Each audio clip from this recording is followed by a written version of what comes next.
A very warm welcome to respected guests, teachers, and my dear friends.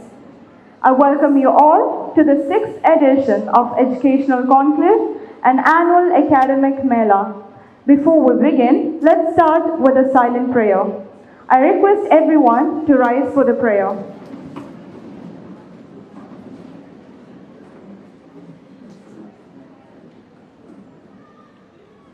Thank you.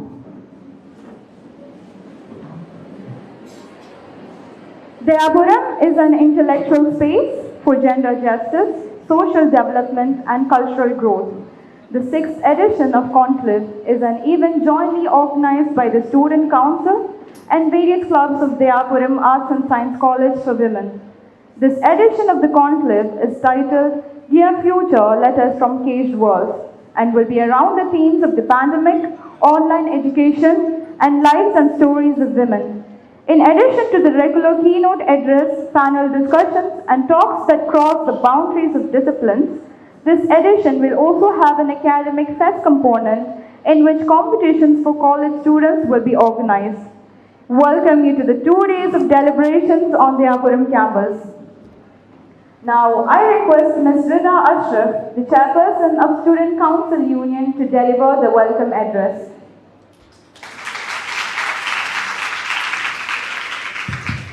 For everything that is really great and inspiring is created by the individual who can labor in freedom. Albert Einstein. A very warm good morning to one and all. I'm profusely delighted to take this opportunity to welcome you all to the official inaugural ceremony of the 6th edition of Educational Conclave. Without any further ado, I take this opportunity to fulfill the responsibility bestowed upon me. First, I would like to extend a warm welcome to Ms. Medha Patkar, social activist. Welcome, ma'am.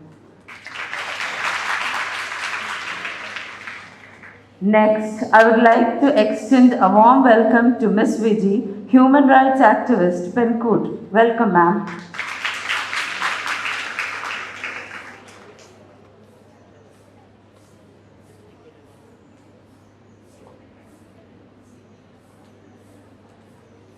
I would like to extend a warm welcome to our beloved patron, Mr. C.T. Abdurrahim, sir. Welcome, sir.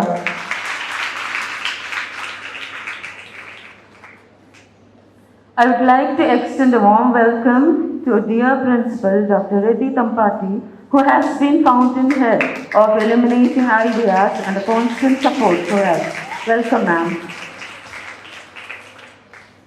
Next, I would like to welcome Ms. Monisha PP, Staff Advisor of our College Union. Welcome, ma'am.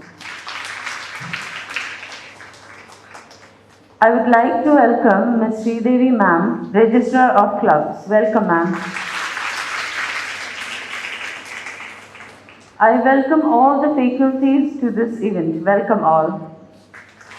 As you all know, participants are meant to be the soul of any event, without whom the program lives incomplete.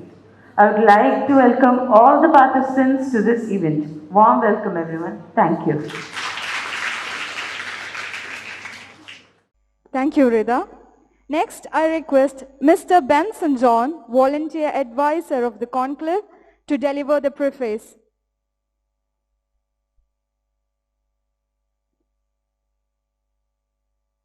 Over to the screen.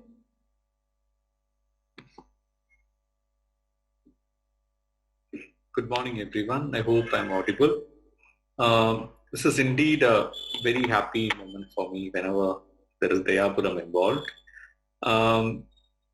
It has become sort of an annual event where every visit to home in December starts with a visit to Dayapuram first. So it's like for the last 6-7 years, that's how our December looks like. We stay at Dayapuram for a couple of days with the conclave, and then I get back to home. So Dayapuram has, in other words, also become home. And the conclave over the years has become a very special event at home. Let me just take a few minutes, not a lot, to just introduce what exactly the conclave is to maybe like our students who are here for the first time. and for some people it may already be very familiar. How did it all start? The idea of an academic conclave, as it originally was, came from St. Stephen's College, where me and the volunteer in charge, Dr. Ashley, also work. So the original idea actually came from students. One of the best things about being in this profession as a teacher is how you learn from students every day. I think that's perhaps, there are lots of good things with teaching, and a lot of it is getting destroyed with what's happening with our governments and experiments every single day in higher education. But still, there are very nice things about being a teacher, and the best thing for me is how you learn from students every single day. And the idea of a conclave also came from two of our students at St. Stephen's who did economics honors, Archita Mishra and Shreya Tandon from the batch of 2016. So they came to us with this idea that, look, we've got plenty of things happening in college every single day. We've got talks, discussions, departments are organizing things, clubs and societies are organizing things. St. Stephen's is a college with more than 50 clubs and societies. But we don't have a space where everyone comes together. Everyone comes together, talks, listens to each other. There's interdisciplinary dialogues. That sort of a space is missing. That was what they had identified. And they said, so why don't we have something for 3 days where we just bring everyone together, all these talks and discussions. And that's how it started. So in the first year, there was Dr. Sanjay Kumar from the physics department of St. Stephen's College, Ashley and myself working as the faculty coordinators for the first ever academic conclave at St. Stephen's. And then later on, when we and Ashley were basically chatting, we thought, and by then I had started getting myself associated with Dayapuram. We thought, like, Dayapuram is already the center for communal harmony, social justice. We tried to give a space for discussions and deliberations. We take care of, we've given a model for taking care of orphans, destitutes. So if there is a space in Kerala where it could be used as a place for people to come together, to talk, but also listen to each other, which is missing these days. Our talks, our discussions, our debates are getting every day sort of inspired by what happens in newsroom discussions, where it is just noise, but we don't listen to each other. So if you want to create a space for that, for dialogues, for people to come together, Dayapuram naturally looked like a wonderful place where we could experiment this. And we started imagining, and we always wanted students to be in the forefront of doing this. So the first edition of the conclave then started like that in 2016-17. Now we are in the 6th edition, as you know.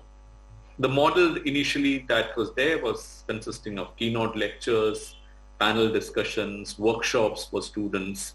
The 3rd edition is something that is very special, something that was very special because it happened after the floods in Kerala and the destruction that followed.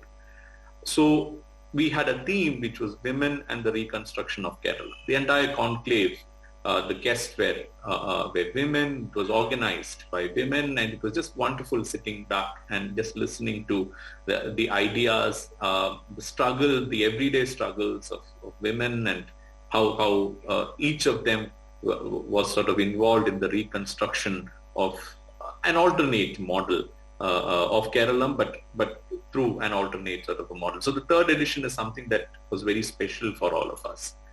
This year's theme is Dear Future, Letters from Caged Words. This is a reminder also that the post-pandemic world hasn't really sort of even started. We are still under cages, whether it's the cages of pandemic, it's patriarchy, it's narrow-mindedness of all kinds.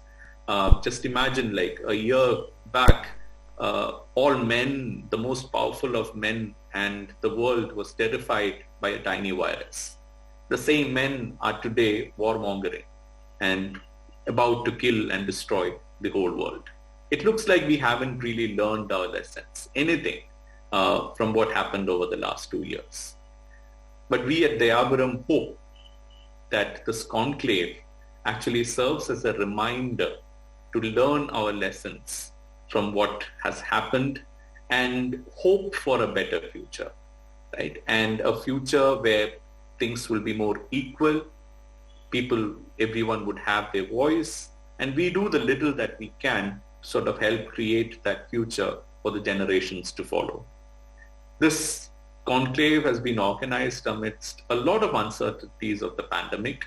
We weren't sure how things would look like in February. What would be the mode? Would it be physical? Would it be online? There was a lot of uncertainties. We also had a break in this organization, and students weren't familiar with what exactly was being done in the previous years. But I should say that there's been some excellent work done by the student organizers, the faculty advisors, under the leadership of the principal. And I just hope that we make use of the space over the next 2 years to talk and listen to each other.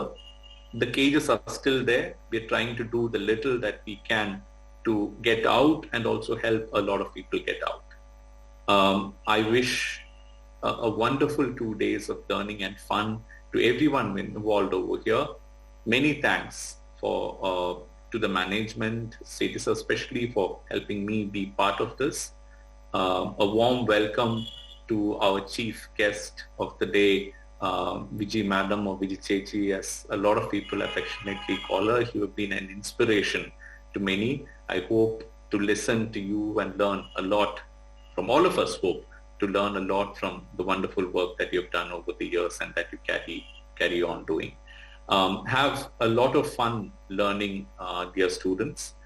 These 2 days belong entirely to you. Make sure that you do the best and make Dayapuram proud, as you always have. Thanks everyone. All the best once again. Thank you, sir. To deliver the principal's address, I invite Dr. Reddy Tumpati, Principal of Dayapuram Arts and Science College for Women. ഈ കോളേജിൻ്റെ നട്ടലായ Shri CT സാറിന് ആദ്യം എൻ്റെ പ്രണാമം അറിയിക്കുന്നു.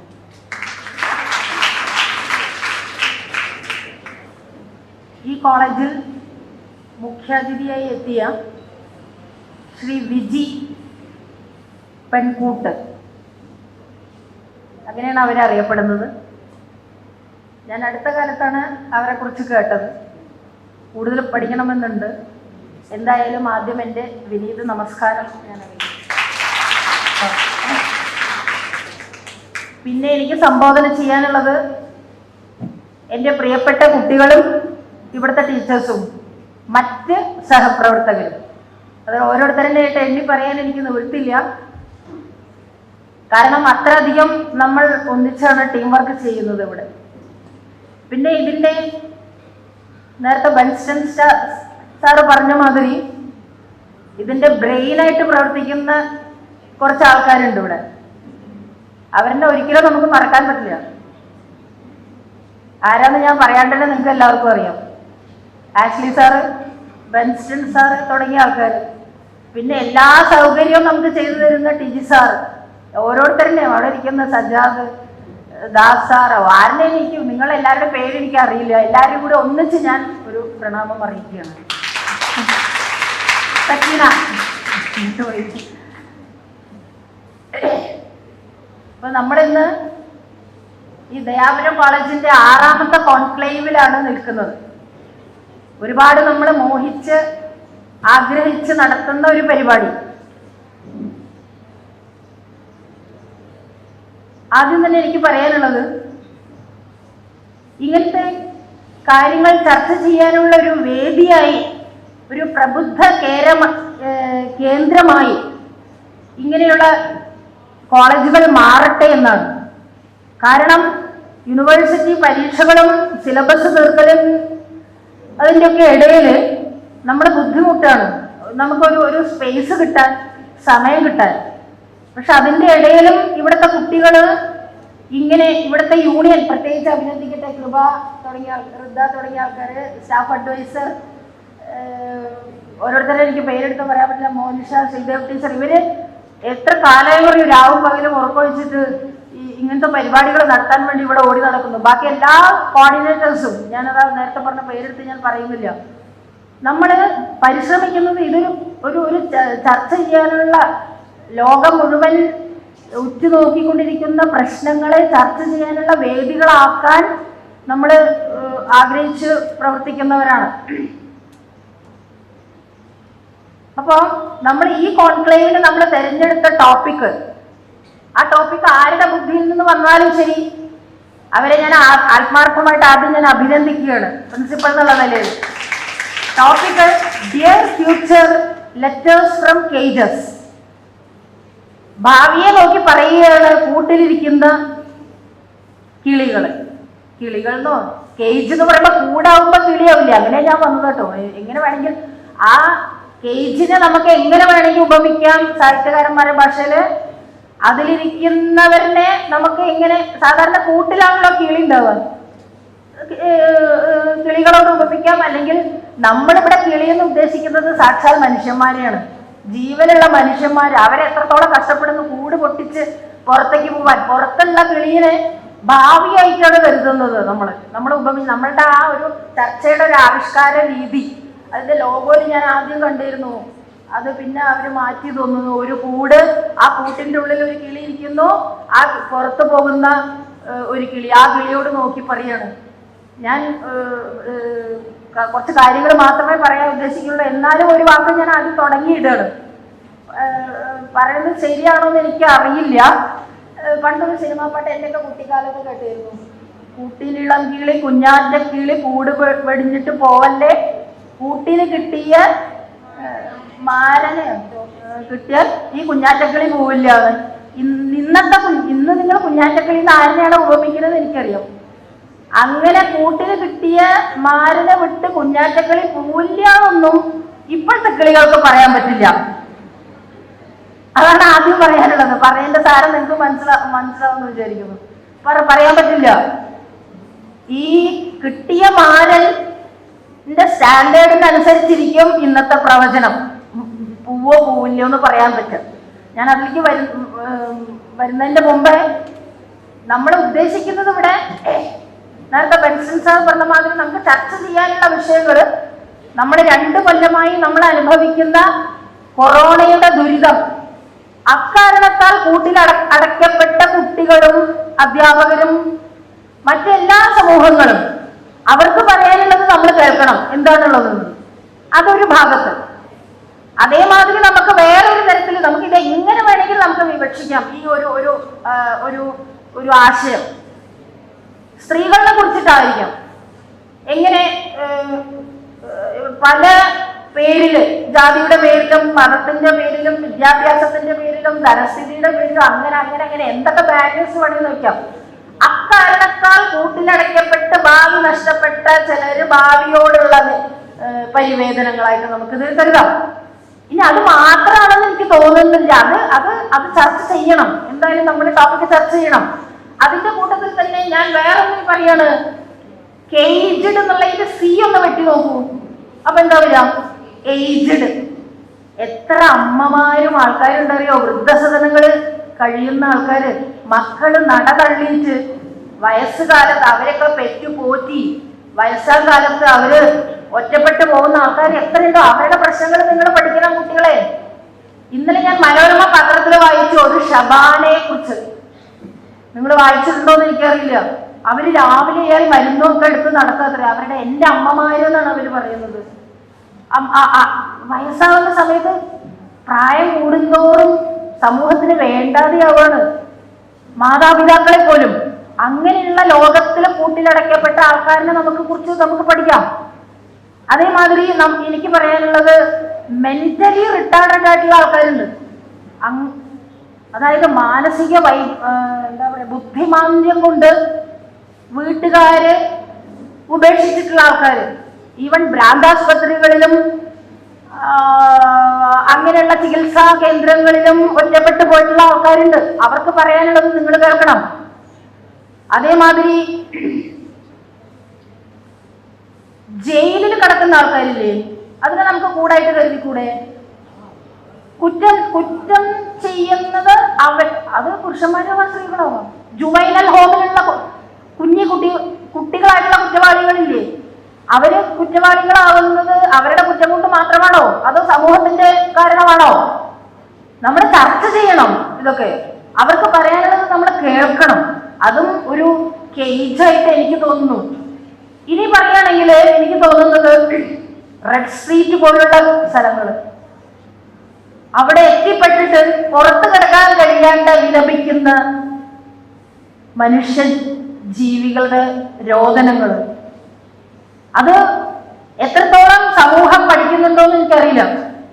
അപ്പം പണ്ട് കാലത്ത് പറയാറുണ്ട്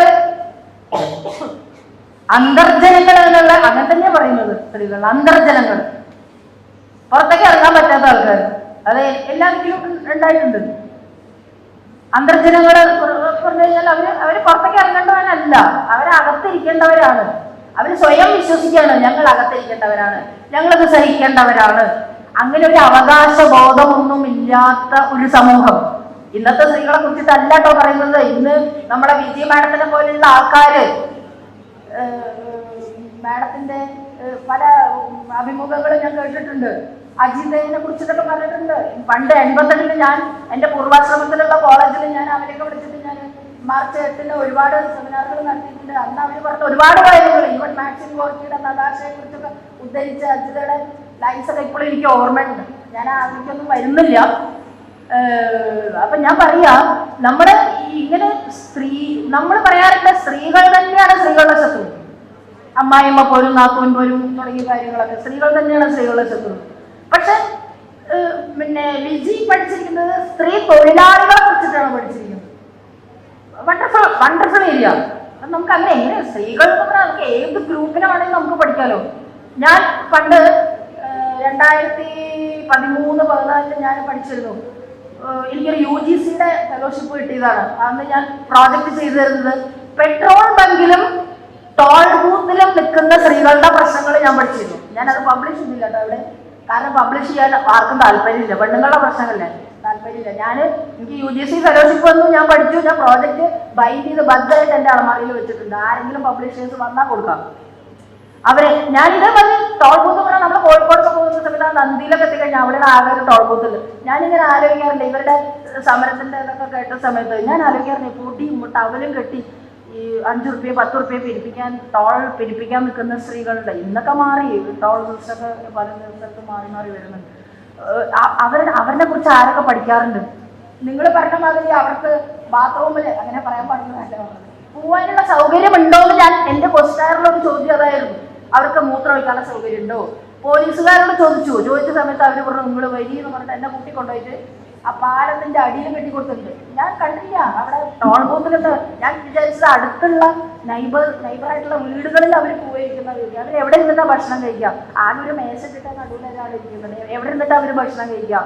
എവിടെ അവർ ടോയ്ലറ്റിൽ പോകാൻ? അന്നത്തെ ക്വസ്റ്റ്യനറിൽ ഉണ്ട്. ഞാൻ പഠിച്ചതിപ്പോൾ ഞാൻ ഇന്ത്യയിൽ അയവർക്കാണ് ഞാൻ ചെയ്യുന്നത്. അതേമാതിരി പെട്രോൾ ബങ്കിലും ഇന്ന് അധികം പെട്രോൾ ബങ്കിൽ നോക്കിക്കഴിഞ്ഞാൽ പെട്രോൾ അടിക്കാൻ നിൽക്കുന്നത് പെണ്ണുങ്ങളെ കാണാം. നിങ്ങൾ എപ്പോഴും ശ്രദ്ധിച്ചിട്ടുണ്ടോ? അവർക്ക് ഒരേമാതിരത്തെ വേതന കൊടുക്കുന്നുണ്ടോ? ഇല്ല, അവർക്ക് ഒരേ വേതന ഇല്ല. 3/4 ഭാഗം പോലും അവർക്ക് ശമ്പളമില്ല. അവരുടെ ശമ്പളമൊക്കെ കേട്ടാൽ ഞെട്ടിപ്പോകും നമ്മൾ. അങ്ങനെയുള്ള ഏരിയാസ് ഉണ്ട്. ഞാൻ കൂടുതലും ഞാൻ പറയുന്നില്ല.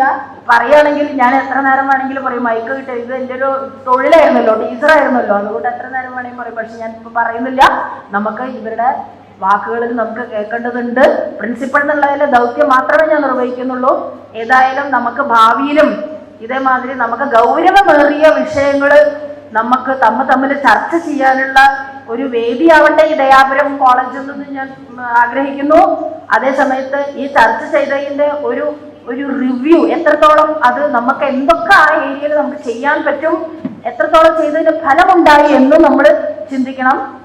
ഏതായാലും ഈ കോൺക്ലേവിന് എല്ലാ ആശംസകളും നേർന്നുകൊണ്ട് നിർത്തുന്നു. നന്ദി, നമസ്കാരം. Let me introduce our guest for the inaugural message, Medha Patkar.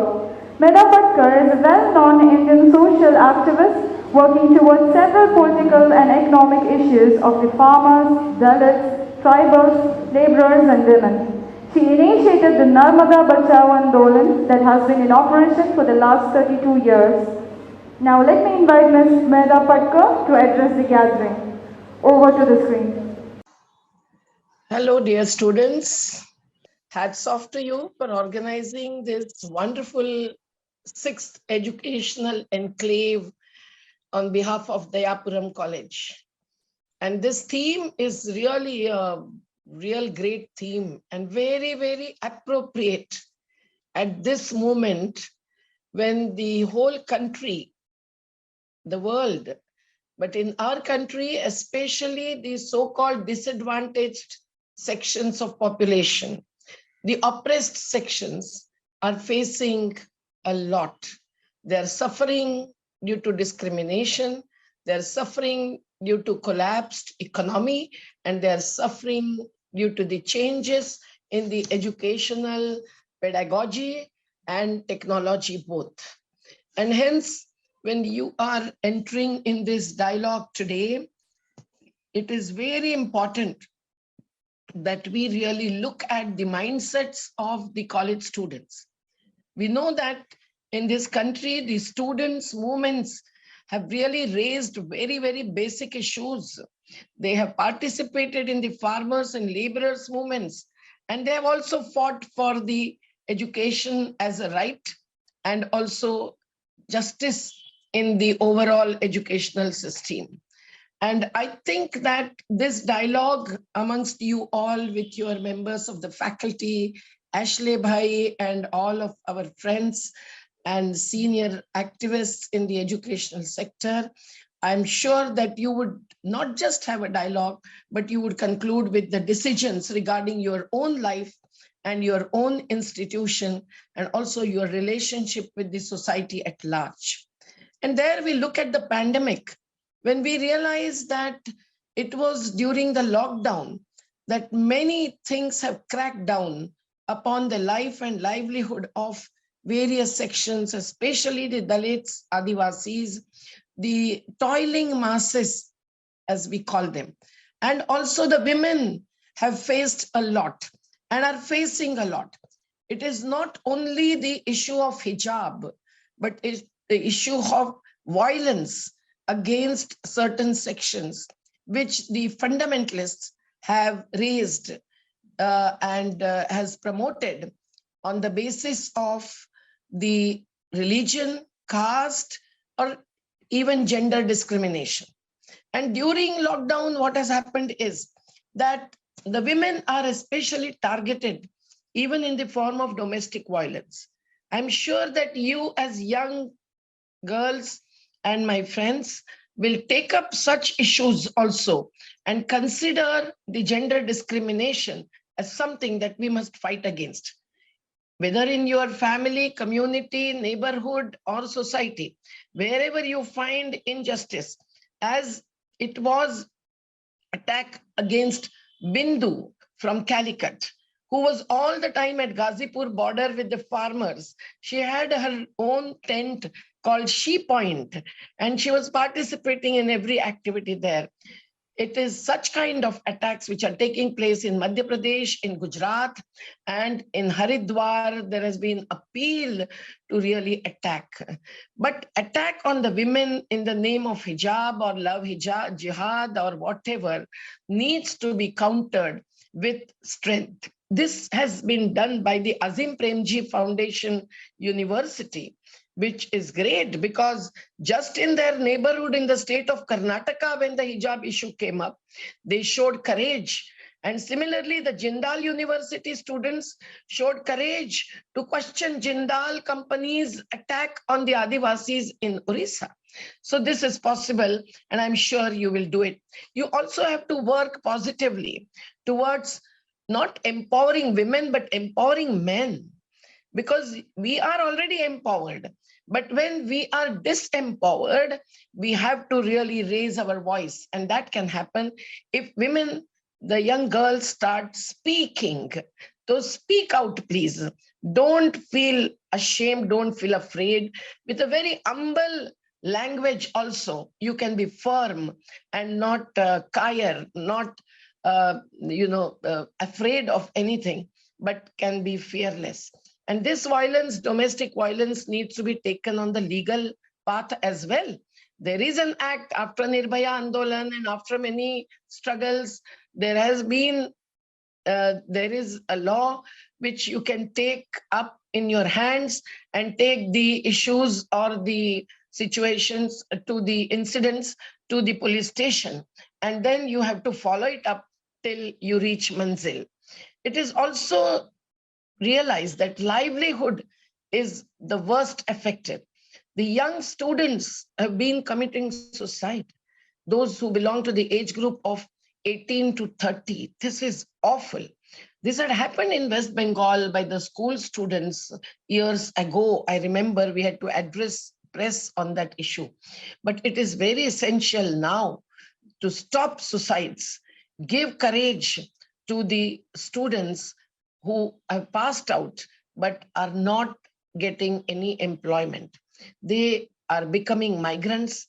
If they are Dalit and Adivasi students, and even the graduates among Adivasis work to cut the sugar cane, and what they face, we were amongst them just yesterday in the state of Maharashtra, where interstate migrants were brought from Madhya Pradesh, and no act related to interstate migration is followed. There is no record, there is no agreement, there is no license for the contractor, and so on. You can study these kinds of acts related to laborers. That is urgently necessary.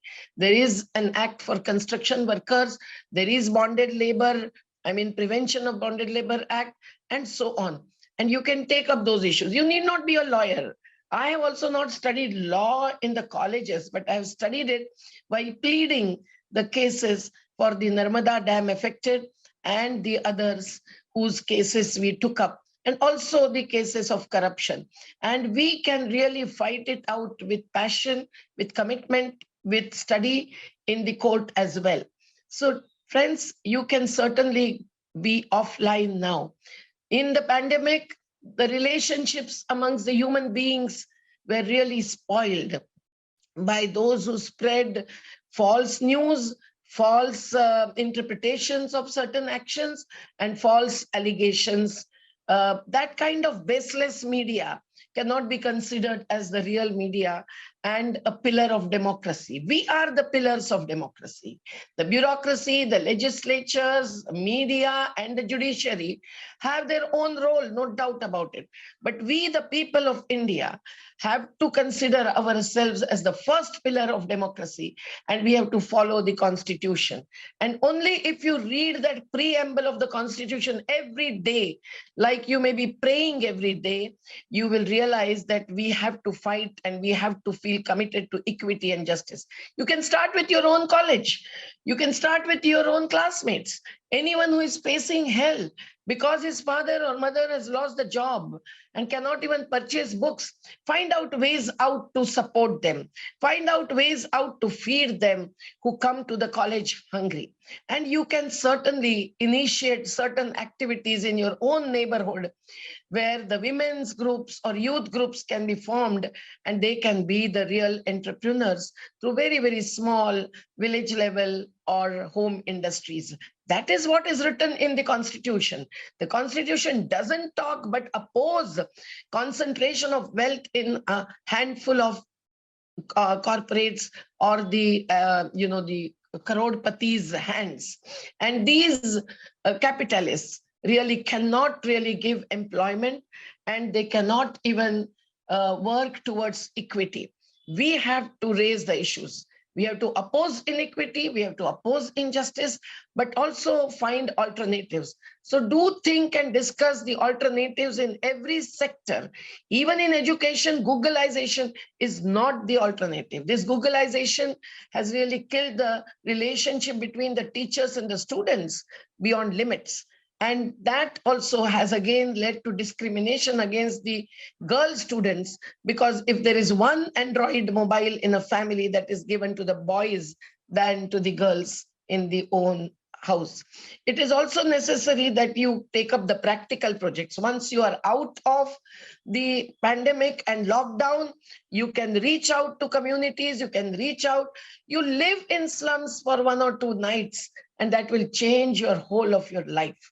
You go and visit the tribals in the Wayanad, and you can visit the people who are dam affected, that is flood affected in Kerala, and consider the opposition to the projects like K-Rail and learn about that, study that, join the people, listen to them, and then take your own position on what is happening in terms of the economic decisions, the budgeting, and also the corporatization which the farmers have fought against and won the battle.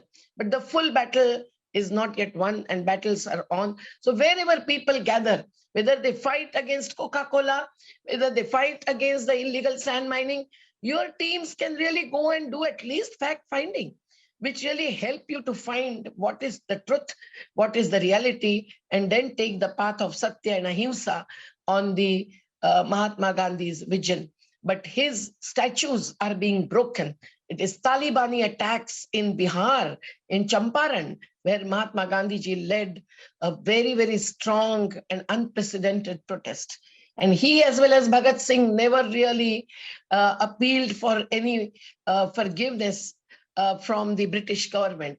It was only Savarkar. So what is the real history also needs to be found out, because even that is being wiped off or changed and distorted in the present world. So you students who have Google in your hand can, if at all, use that, use it for the betterment, use it for finding the truth, and use it for non-violence, questioning violence in any form.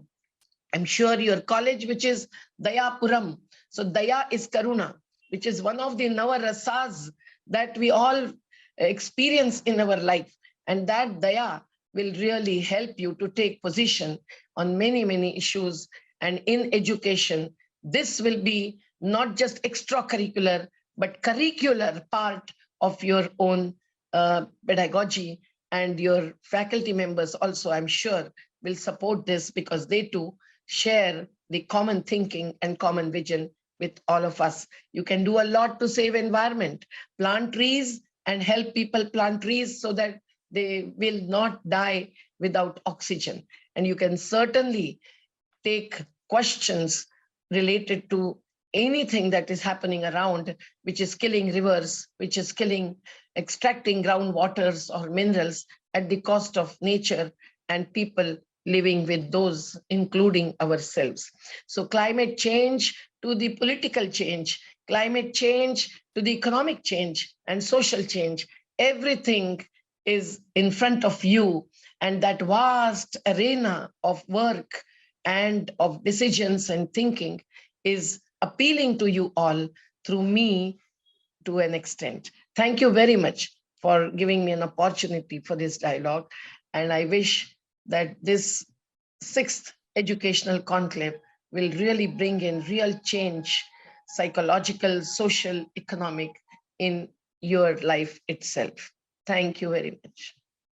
Let me introduce our chief guest, Ms. Vivi Paletori, who is a human rights activist who created the Women's Union, a Sangarida Meghala Tonali Union, as a part of women's group Penkote in Kerala, India, and won basic rights for women working as saleswomen, including the right to sit during working hours.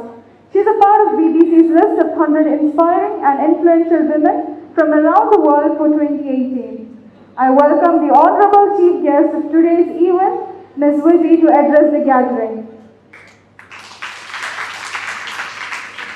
Okay, thank you. എല്ലാവർക്കും സുപ്രഭാതം. ഞാൻ വെറും ഒരു മലയാളിയാണ്. എൻ്റെ വിദ്യാഭ്യാസം വെറും 10ാം ക്ലാസ്സാണ്. എനിക്കൊരു അപേക്ഷയുണ്ട്.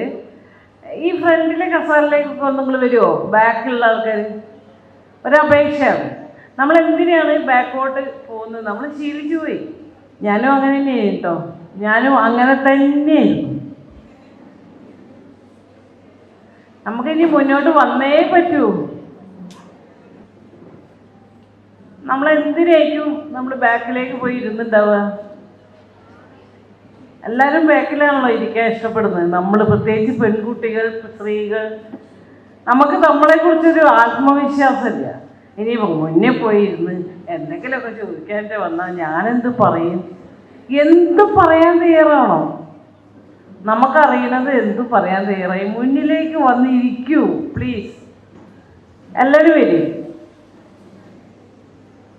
നമ്മളിനി ബാക്കോട്ട് പോയാൽ ഒരിക്കലും നമുക്ക് മുന്നിലേക്ക് വരാൻ മുന്നിലേക്ക് വരാൻ വേണ്ടി ആളുകൾ മത്സരിച്ച് നിൽക്കുന്നുണ്ട്. ആ മത്സരത്തിനോട് നമുക്ക് പോരാടണ്ടേ? വരൂ, നിങ്ങൾ വരൂ. ഓക്കെ, എന്തായാലും ദയാപുരം കോളേജ് ഞാൻ ആദ്യമായിട്ട് കാണുകയാണ്. എനിക്ക് ഇവിടുത്തെ കാര്യങ്ങൾ കേട്ടപ്പോൾ വളരെയേറെ സന്തോഷം തോന്നി. ഞാനും ഇതിൽ കൂടെ വരിക, ഈ ഒരുപക്ഷെ ഞാനൊക്കെ പഠിക്കുന്ന കാലത്ത് ഈ ദയാപുരമൊക്കെ ഉണ്ടായിരുന്നെങ്കിൽ, അല്ലെങ്കിൽ എൻ്റെ അമ്മയ്ക്കും അച്ഛനും ഈ ദയാപുരം പോലത്തെ കോളേജിനെ കുറിച്ച് അറിഞ്ഞിരുന്നെങ്കിൽ എനിക്ക് എന്ത് രസമായിട്ട് നിങ്ങളോട് ഇടപഴകാൻ പറ്റിയായിരുന്നു എന്നൊരു തോന്നൽ ഇവിടെ ഇപ്പോൾ ഇരിക്കുമ്പോൾ. കാരണം ഇവിടെ കുറേ ഇംഗ്ലീഷ് പ്രസംഗങ്ങളും ഒക്കെ കഴിഞ്ഞു. ഞാൻ കണ്ണും കാണില്ല കാതും കേൾക്കൂല എന്ന അവസ്ഥയല്ല ഇവിടെ ഇരുന്ന്. മനസ്സിലായി? നമ്മൾ വരുന്നതിന് നമുക്ക് എന്തെല്ലാമൊക്കെ സാഹചര്യങ്ങളാണല്ലോ നമ്മളെങ്ങനെയൊക്കെ ഇവിടെ എത്തിക്കുക. അപ്പം എനിക്ക് ആ സാഹചര്യം കിട്ടിയില്ല, നിങ്ങൾക്ക് എല്ലാവർക്കും കിട്ടിയിട്ടുണ്ട്, കിട്ടിക്കൊണ്ടിരിക്കുന്നുണ്ട്. അത് നിങ്ങൾ എന്തായാലും ഉപയോഗിക്കണം. അത്രയും പറഞ്ഞുകൊണ്ട് ഞാൻ അസംഘടിത മേഖല സ്ത്രീ തൊഴിലാളികളുടെ ഇടയിൽ പ്രവർത്തിക്കുകയാണ്. എന്തുകൊണ്ടാണ്? എൻ്റെ അമ്മ ഒരു അസംഘടിത മേഖല തൊഴിലാളിയാണ്, അമ്മമ്മ അസംഘടിത മേഖല തൊഴിലാളിയാണ്, എന്നാൽ അച്ഛനും തൊഴിലാളിയാണ്, അസംഘടിത മേഖല തൊഴിലാളിയാണ്. എന്നാൽ അച്ഛന് കിട്ടുന്ന ഒരു പരിഗണനയും എൻ്റെ അമ്മയ്ക്ക് കിട്ടുന്നില്ല. അവസാനം ഞാനും ഒരു അസംഘടിത മേഖല തൊഴിലാളിയായപ്പോൾ അതേ അവസ്ഥ. അതാണ് ഞാൻ നിങ്ങളോട് പറയുന്നത്. നിങ്ങൾ ഒരിക്കലും ബാക്കിലേക്ക് പോകരുത്, മുന്നിലേക്ക് വരും. അല്ലെങ്കിൽ നമ്മൾ ഇന്നലെ അനുഭവിച്ച സ്ത്രീകളും പെൺകുട്ടികളും എന്തെല്ലാം അനുഭവിച്ചോ അതൊക്കെ നമ്മളും അനുഭവിക്കാൻ തയ്യാറാണ് എന്ന രീതിയിലാണ് നമ്മൾ ബാക്ക് പോയിരിക്കുന്നത്. നമ്മൾ ഒരു റിസ്ക് കൊടുക്കുക, അല്ലെങ്കിൽ ഇതൊക്കെ നമ്മളോട് തീരുമാനിക്കാം. നമ്മളെ നേരത്തെ നമ്മൾ അടിച്ചേൽപ്പിച്ച കുറേ കാര്യങ്ങളുണ്ട്. നിങ്ങൾ പെണ്ണാണ്, അതുകൊണ്ട് നിങ്ങളിവിടെ ഇരുന്നാൽ മതി, നിങ്ങളിത് അറിഞ്ഞാൽ മതി. നമുക്കൊരുപാട് കാര്യങ്ങൾ അറിയാനുണ്ട്. അത് ഈ ദയാപുരം കോളേജിൽ നിങ്ങൾ എത്തിപ്പെട്ടതുകൊണ്ട് എനിക്കും നിങ്ങളുടെ അടുത്ത് വന്നിട്ട് ഇത് സംസാരിക്കാൻ അവസരം കിട്ടി. സഹനത്തിൻ്റെ പാതയിൽ നിന്ന് അവകാശത്തിൻ്റെ പാതയിലേക്ക് വരണം നമ്മൾ. ഞാൻ അങ്ങനെയാണ് ഇവിടേക്ക് എത്തിപ്പെട്ടത്. മിഠായി തെരുവിൽ 1994 ഒരു തയ്യൽ തൊഴിലാളിയായിട്ട് വന്നതാണ് ഞാൻ മിഠായി തെരുവ്. അവിടെയും അവസ്ഥ ഇത് തന്നെ. മാറ്റേണ്ടേ നമുക്ക്? നമ്മളിങ്ങനെ അനുഭവിച്ച് മരിച്ചു പോയാൽ മതിയോ? നമ്മളിത് അനുഭവിച്ച് മരിച്ചോളാം, നിങ്ങൾ പറഞ്ഞോളൂ, ഞങ്ങൾ അനുഭവിച്ചോളാം, നിങ്ങൾ ചെയ്തോളൂ, ഞങ്ങൾ അനുഭവിച്ചോളാം. ഇതിങ്ങനെ അനുഭവിച്ച് നമ്മളിങ്ങനെ മരിച്ചു പോവുക എന്നത് നിങ്ങളെ മനസ്സിനുള്ളിൽ പൊട്ടിക്കണം. ഞങ്ങൾ അനുഭവിക്കേണ്ടവരല്ല, നമ്മൾ സഹിക്കേണ്ടവരല്ല. നമ്മളെ ജീവിതത്തിൽ എന്തെല്ലാം തടസ്സങ്ങൾ പെണ്ണായതുകൊണ്ടുണ്ട്. ഇവിടെ ഫെമിനിസം എന്നൊക്കെ പറയുമ്പോൾ ആളുകൾ പുച്ഛിക്കും. എന്താണ് ഫെമിനിസം? തുല്യതയല്ലേ ഫെമിനിസം? ഞാൻ പഠിച്ചിരിക്കുന്നതാണ്. ഫെമിനിസം എന്ന് പറഞ്ഞാൽ എൻ്റെ അറിവിൽ ഞാൻ മനസ്സിലാക്കിയ തുല്യതയാണ്. നമുക്ക് തോളോട് തോൾ നിന്ന് ജീവിക്കണം. അവിടെ പുരുഷനിങ്ങനെ സ്ത്രീക്കിങ്ങനെ അങ്ങനെ മാറിയുള്ള സംഭവമല്ല എന്നാണ് എനിക്ക് തോന്നുന്നത്. സ്ത്രീ തൊഴിലാളികൾ എന്ന് പറയുമ്പോൾ പുരുഷ തൊഴിലാളിക്ക് അല്ലെങ്കിൽ കിട്ടുന്ന അംഗീകാരം, പരിഗണന ഇതൊക്കെ സ്ത്രീകൾക്കും കിട്ടണ്ടേ?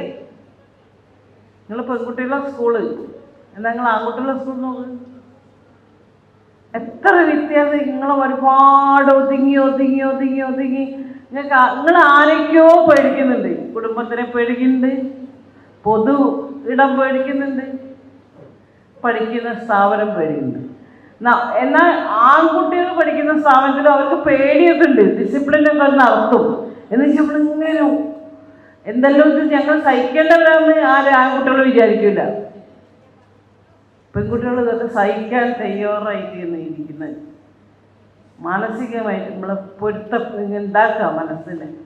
അല്ലാതെ പൊട്ടിക്കണം. ദയവേത് നിങ്ങളത് പൊട്ടിച്ചിട്ട് ഇവിടെ ഇരിക്കണേ.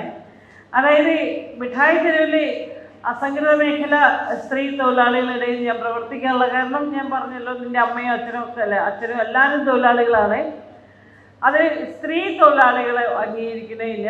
തൊഴിലാളികൾ എന്ന് പറഞ്ഞാൽ പുരുഷനെയാണ് ഫോക്കസ് ചെയ്യുന്നത്.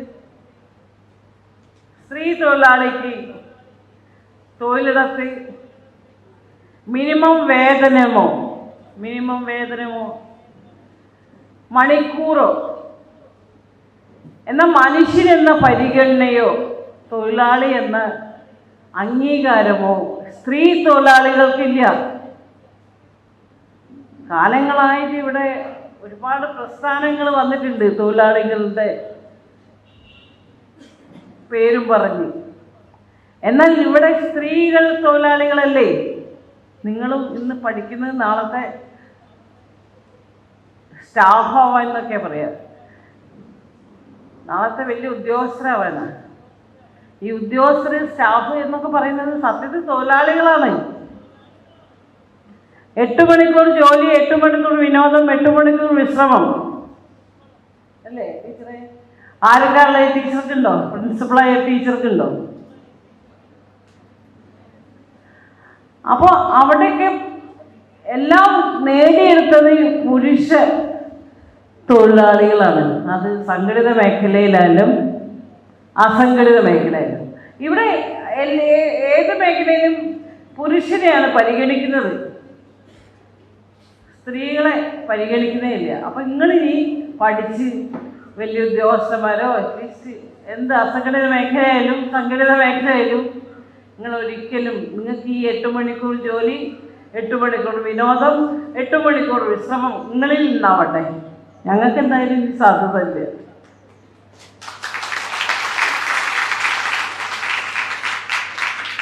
അത് കുടുംബത്തിലായാലും തൊഴിലിടത്തായാലും നമുക്കത് കിട്ടിയിരിക്കണം. അതായത് കുടുംബത്തിനകത്ത് ഒരു തൊഴിലാളി സ്ത്രീ മിഷൻ പോലെയാണ്.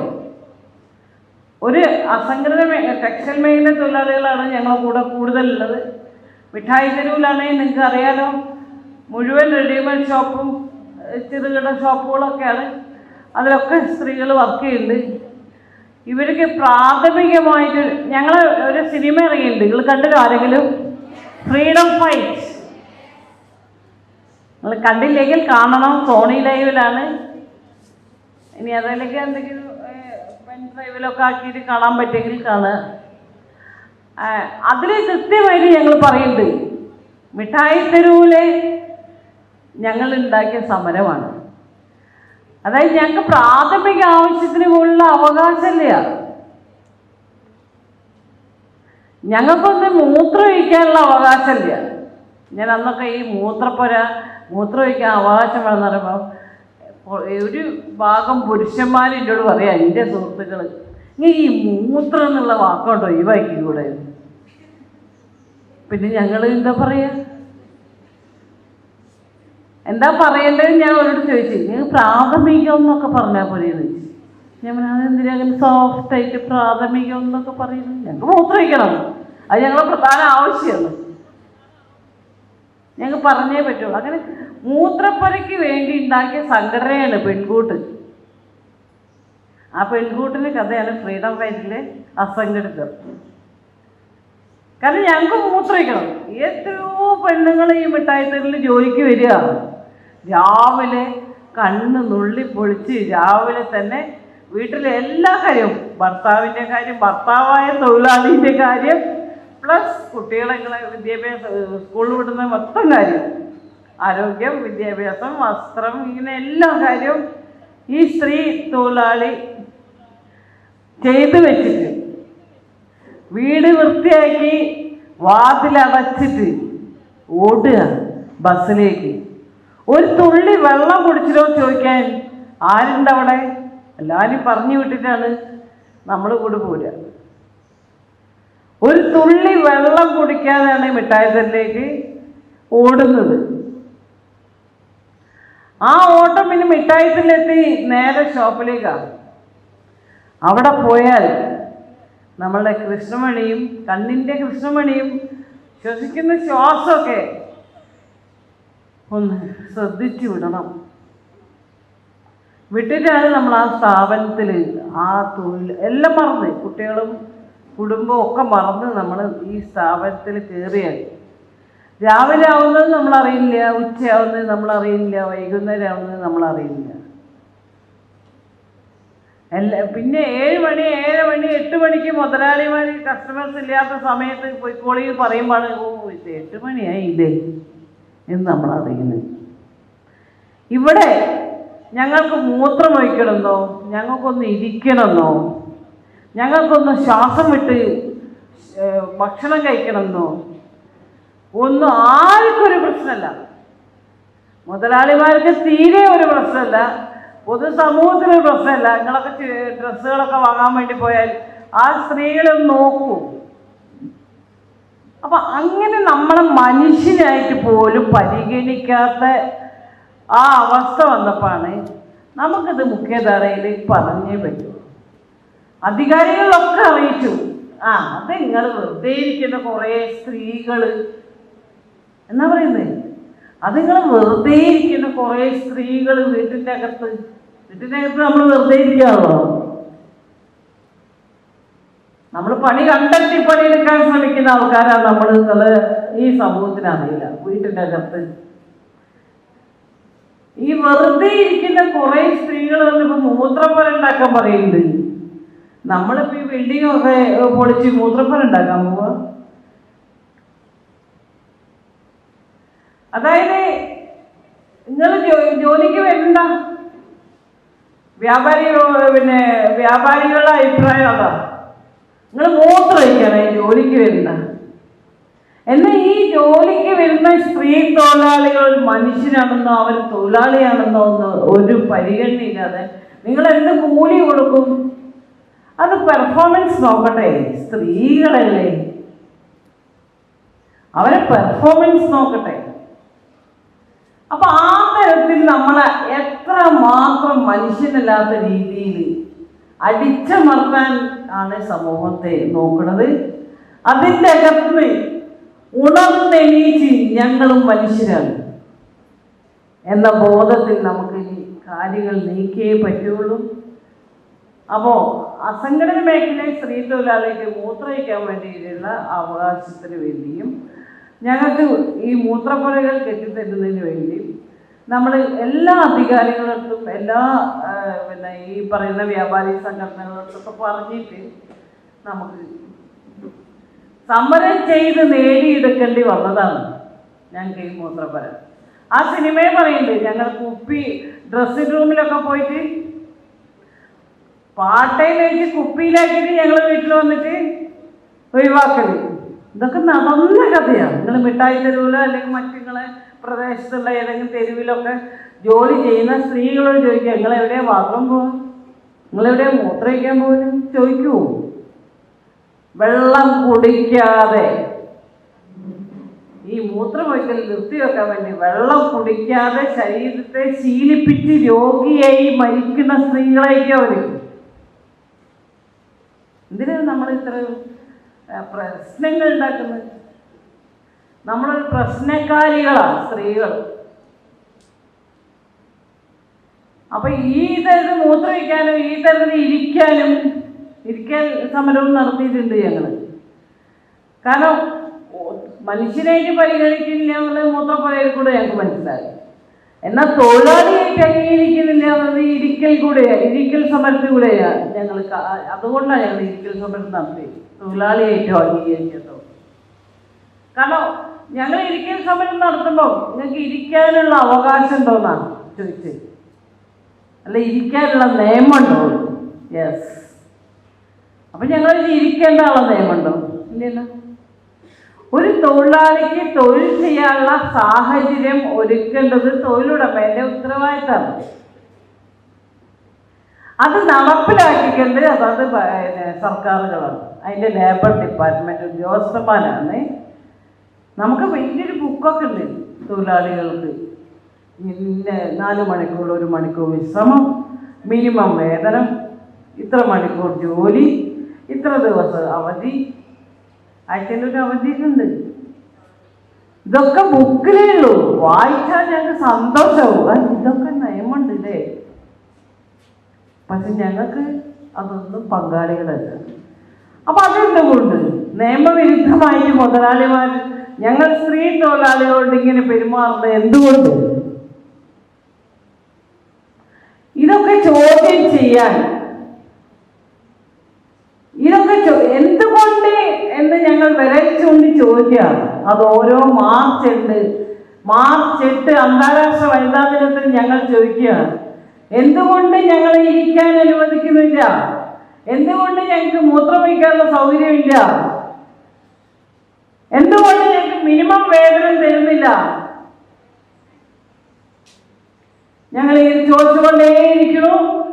ഇന്ന് 2010 മുതൽ ഞങ്ങൾ ചോദിക്കുന്നുണ്ട്.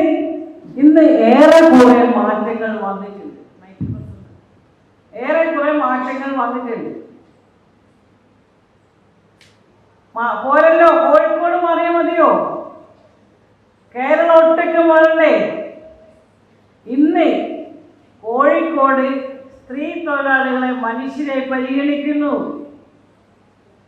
തൊഴിലാളിയായിട്ട് അംഗീകരിക്കുന്നു.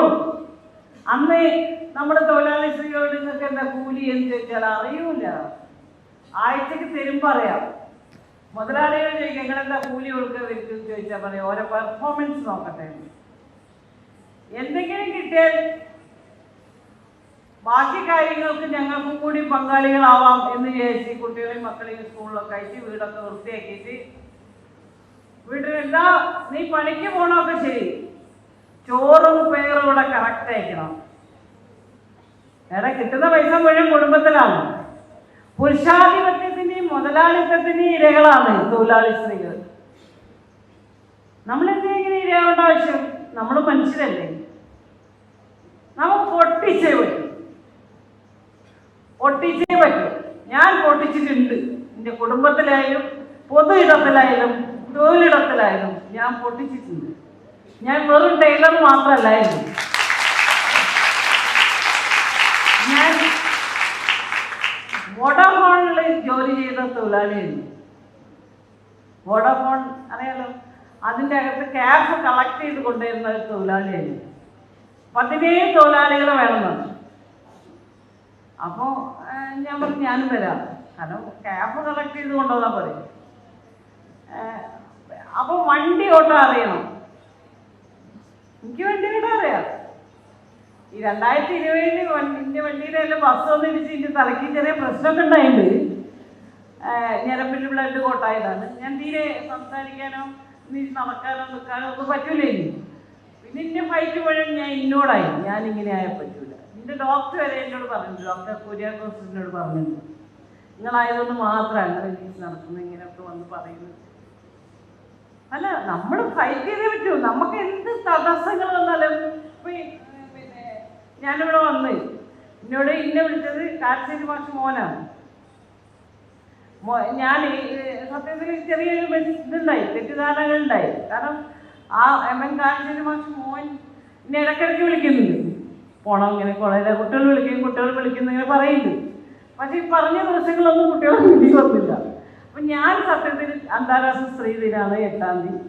പിന്നെ ഈ സിനിമ ഇറങ്ങേണ്ട ഒരു ചെറിയ തിരക്കുണ്ട്. പക്ഷെ എനിക്ക് അവരോട് വരാൻ പറ്റില്ല എന്ന് ഞാൻ ആരോടും പറയില്ല. ഇത്തിരി കുറച്ച് സമയങ്ങളിൽ നമുക്ക് അത് പരിഹരിക്കേണ്ടതുണ്ടല്ലോ, ആളുകൾ പറയുന്നുണ്ടോ. അപ്പം ഞാൻ വിചാരിച്ചു നല്ല വരലുണ്ടാവില്ല, ഇവരൊക്കെ ഉണ്ടല്ലോ, മേധാ പട്കറൊക്കെ ഉണ്ടാവും എന്ന് ഞാൻ. അപ്പോൾ ഇന്നലെ ഞാൻ വരെ വിളി കേട്ടത്. ഇന്നലെ ഞാൻ വേറൊരു പ്രോഗ്രാം പരിപാടി ഇങ്ങനെ പ്ലാൻ ചെയ്തു. അതിന്നിപ്പോൾ ഞാൻ പോകേണ്ടതാണ്. അപ്പോൾ പിന്നെയും കാൽശ്ശേരി മാഷ് മോൻ വിളിക്കുമ്പോൾ ഞാൻ പറഞ്ഞു ഞാൻ വിളിയൊന്നും കാണാത്തതുകൊണ്ട് കുട്ടികൾ വിളിക്കുമെന്ന് പറഞ്ഞ് വിളിയും കാണാത്തതുകൊണ്ട് ഞാൻ വേറൊരു പരിപാടിയും കൂടി ഏറ്റിട്ടുണ്ട്. അപ്പം എനിക്ക് 11 മണിയാകുമ്പോൾ ഇവിടുന്ന് ചാടണം. ആയിക്കോട്ടെ, മേധാപരിച്ചറെ മുന്നേ വിജയിച്ചിനെ വിടാൻ വേണ്ടി പറയാം. പക്ഷെ കുട്ടികൾക്ക് പ്ലാൻ ചെയ്ത് അവിടെ ഇവർ ഇറങ്ങിയിട്ടുണ്ടാവുമായിരിക്കും ഒരു പക്ഷേ. അപ്പം നമ്മൾ അവിടെയും പെൺകുട്ടികളല്ലേ, എന്തുകൊണ്ട് പെൺകുട്ടികളായിട്ട് നമ്മൾ കൃത്യമായിട്ട് അതിൽ ഇടപെടാൻ പറ്റിയില്ല? എന്നോട് സോറി പറഞ്ഞു ആ മോള്. സോറി നമുക്ക് പറയാം, ഞാൻ പോയ സമയത്ത് തിരിച്ചു കിട്ടൂല്ലോ. അപ്പോൾ പോട്ടെ, സാരല്ല. പക്ഷെ നമ്മൾ ഇത് ഞാനൊരു ഉദാഹരണമായിട്ടോ പ്രശ്നമായിട്ടൊന്നും ഞാൻ എടുക്കില്ല. പക്ഷെ നമ്മൾ പെൺകുട്ടികളായാലും പെണ്ണുങ്ങളായാലും നമുക്ക് ഈ തരത്തിലൊരു തെറ്റുകൾ പറ്റാതിരിക്കാൻ ശ്രമിക്കണം. കാരണം സൊസൈറ്റിക്കൊരു ബോധമുണ്ട്, ആ പെണ്ണുങ്ങളല്ലേ, അത് ഓരോ ഏൽപ്പിച്ചാൽ അതങ്ങനെയൊക്കെ ഉണ്ടാവുള്ളൂ എന്നൊക്കെ പറഞ്ഞ് പെൺബുദ്ധി പിൻബുദ്ധി എന്നൊക്കെ ഉള്ള പഴഞ്ചൊല്ലുകളൊക്കെ പറഞ്ഞേ നമ്മളല്ലാണ്ടാക്കാൻ ശ്രമിക്കുന്ന സമൂഹമാണ്.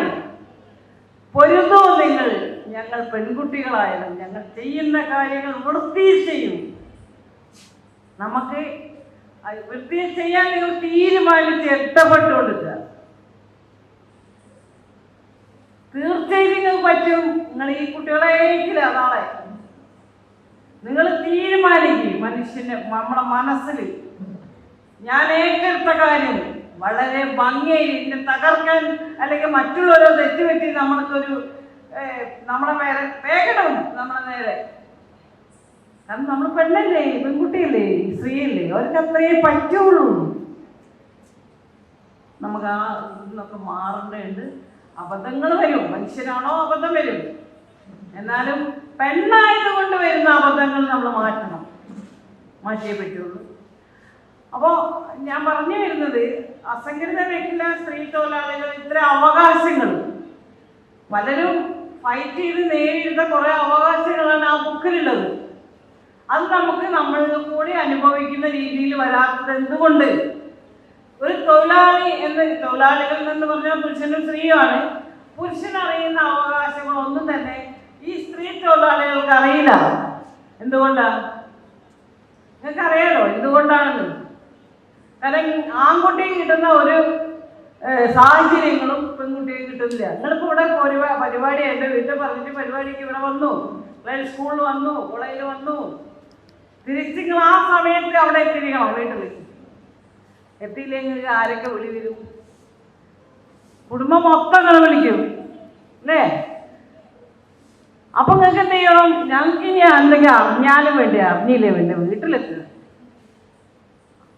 വീട്ടിലെത്തണം. അല്ലെങ്കിൽ നിങ്ങൾക്ക് പറയാൻ പറ്റണം, ഞാൻ ഇന്നൊരു കാര്യം അറിയാൻ വേണ്ടി നിൽക്കുകയാണ് അമ്മേ, അല്ലെ ഇമ്മ, അല്ലെങ്കിൽ ഇപ്പ ആങ്ങളെ വിളിക്കുകയാണെങ്കിലും പറയാം, ഞാനൊരു കാര്യം അറിയാൻ വേണ്ടി നിൽക്കുകയാണ്, അത് അറിഞ്ഞിട്ടേ ഞാൻ അങ്ങോട്ട് വരികയുള്ളൂ. നിങ്ങളിവിടെ ഇരിക്കുന്നത് ഇപ്പം ഞങ്ങൾ എന്താ പറയുന്നത് കേൾക്കാനാണല്ലോ. നിങ്ങൾ പറയണം, ധൈര്യത്തിൽ പറയും. ഞാൻ പണ്ട് സ്കൂൾ പഠിക്കുമ്പോൾ ഓട്ട് കമ്പനി കാണാൻ കൊണ്ടുപോകും.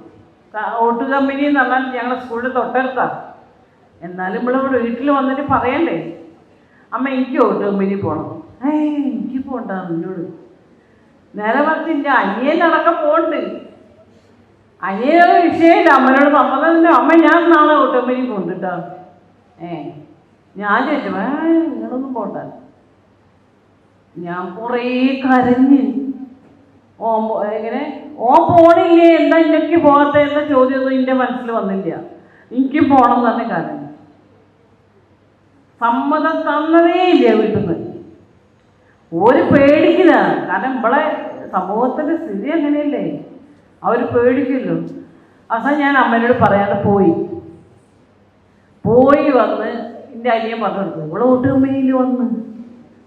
കമ്പനിയിൽ വന്നതാണ്. അമ്മ വണ്ടിയെടുത്ത് അടിച്ച് ഞാനതൊക്കെ കൊണ്ട് എന്നാലും ഞാൻ അപ്പം ഞാൻ ഓട്ട് കമ്പനി കണ്ടല്ലോ.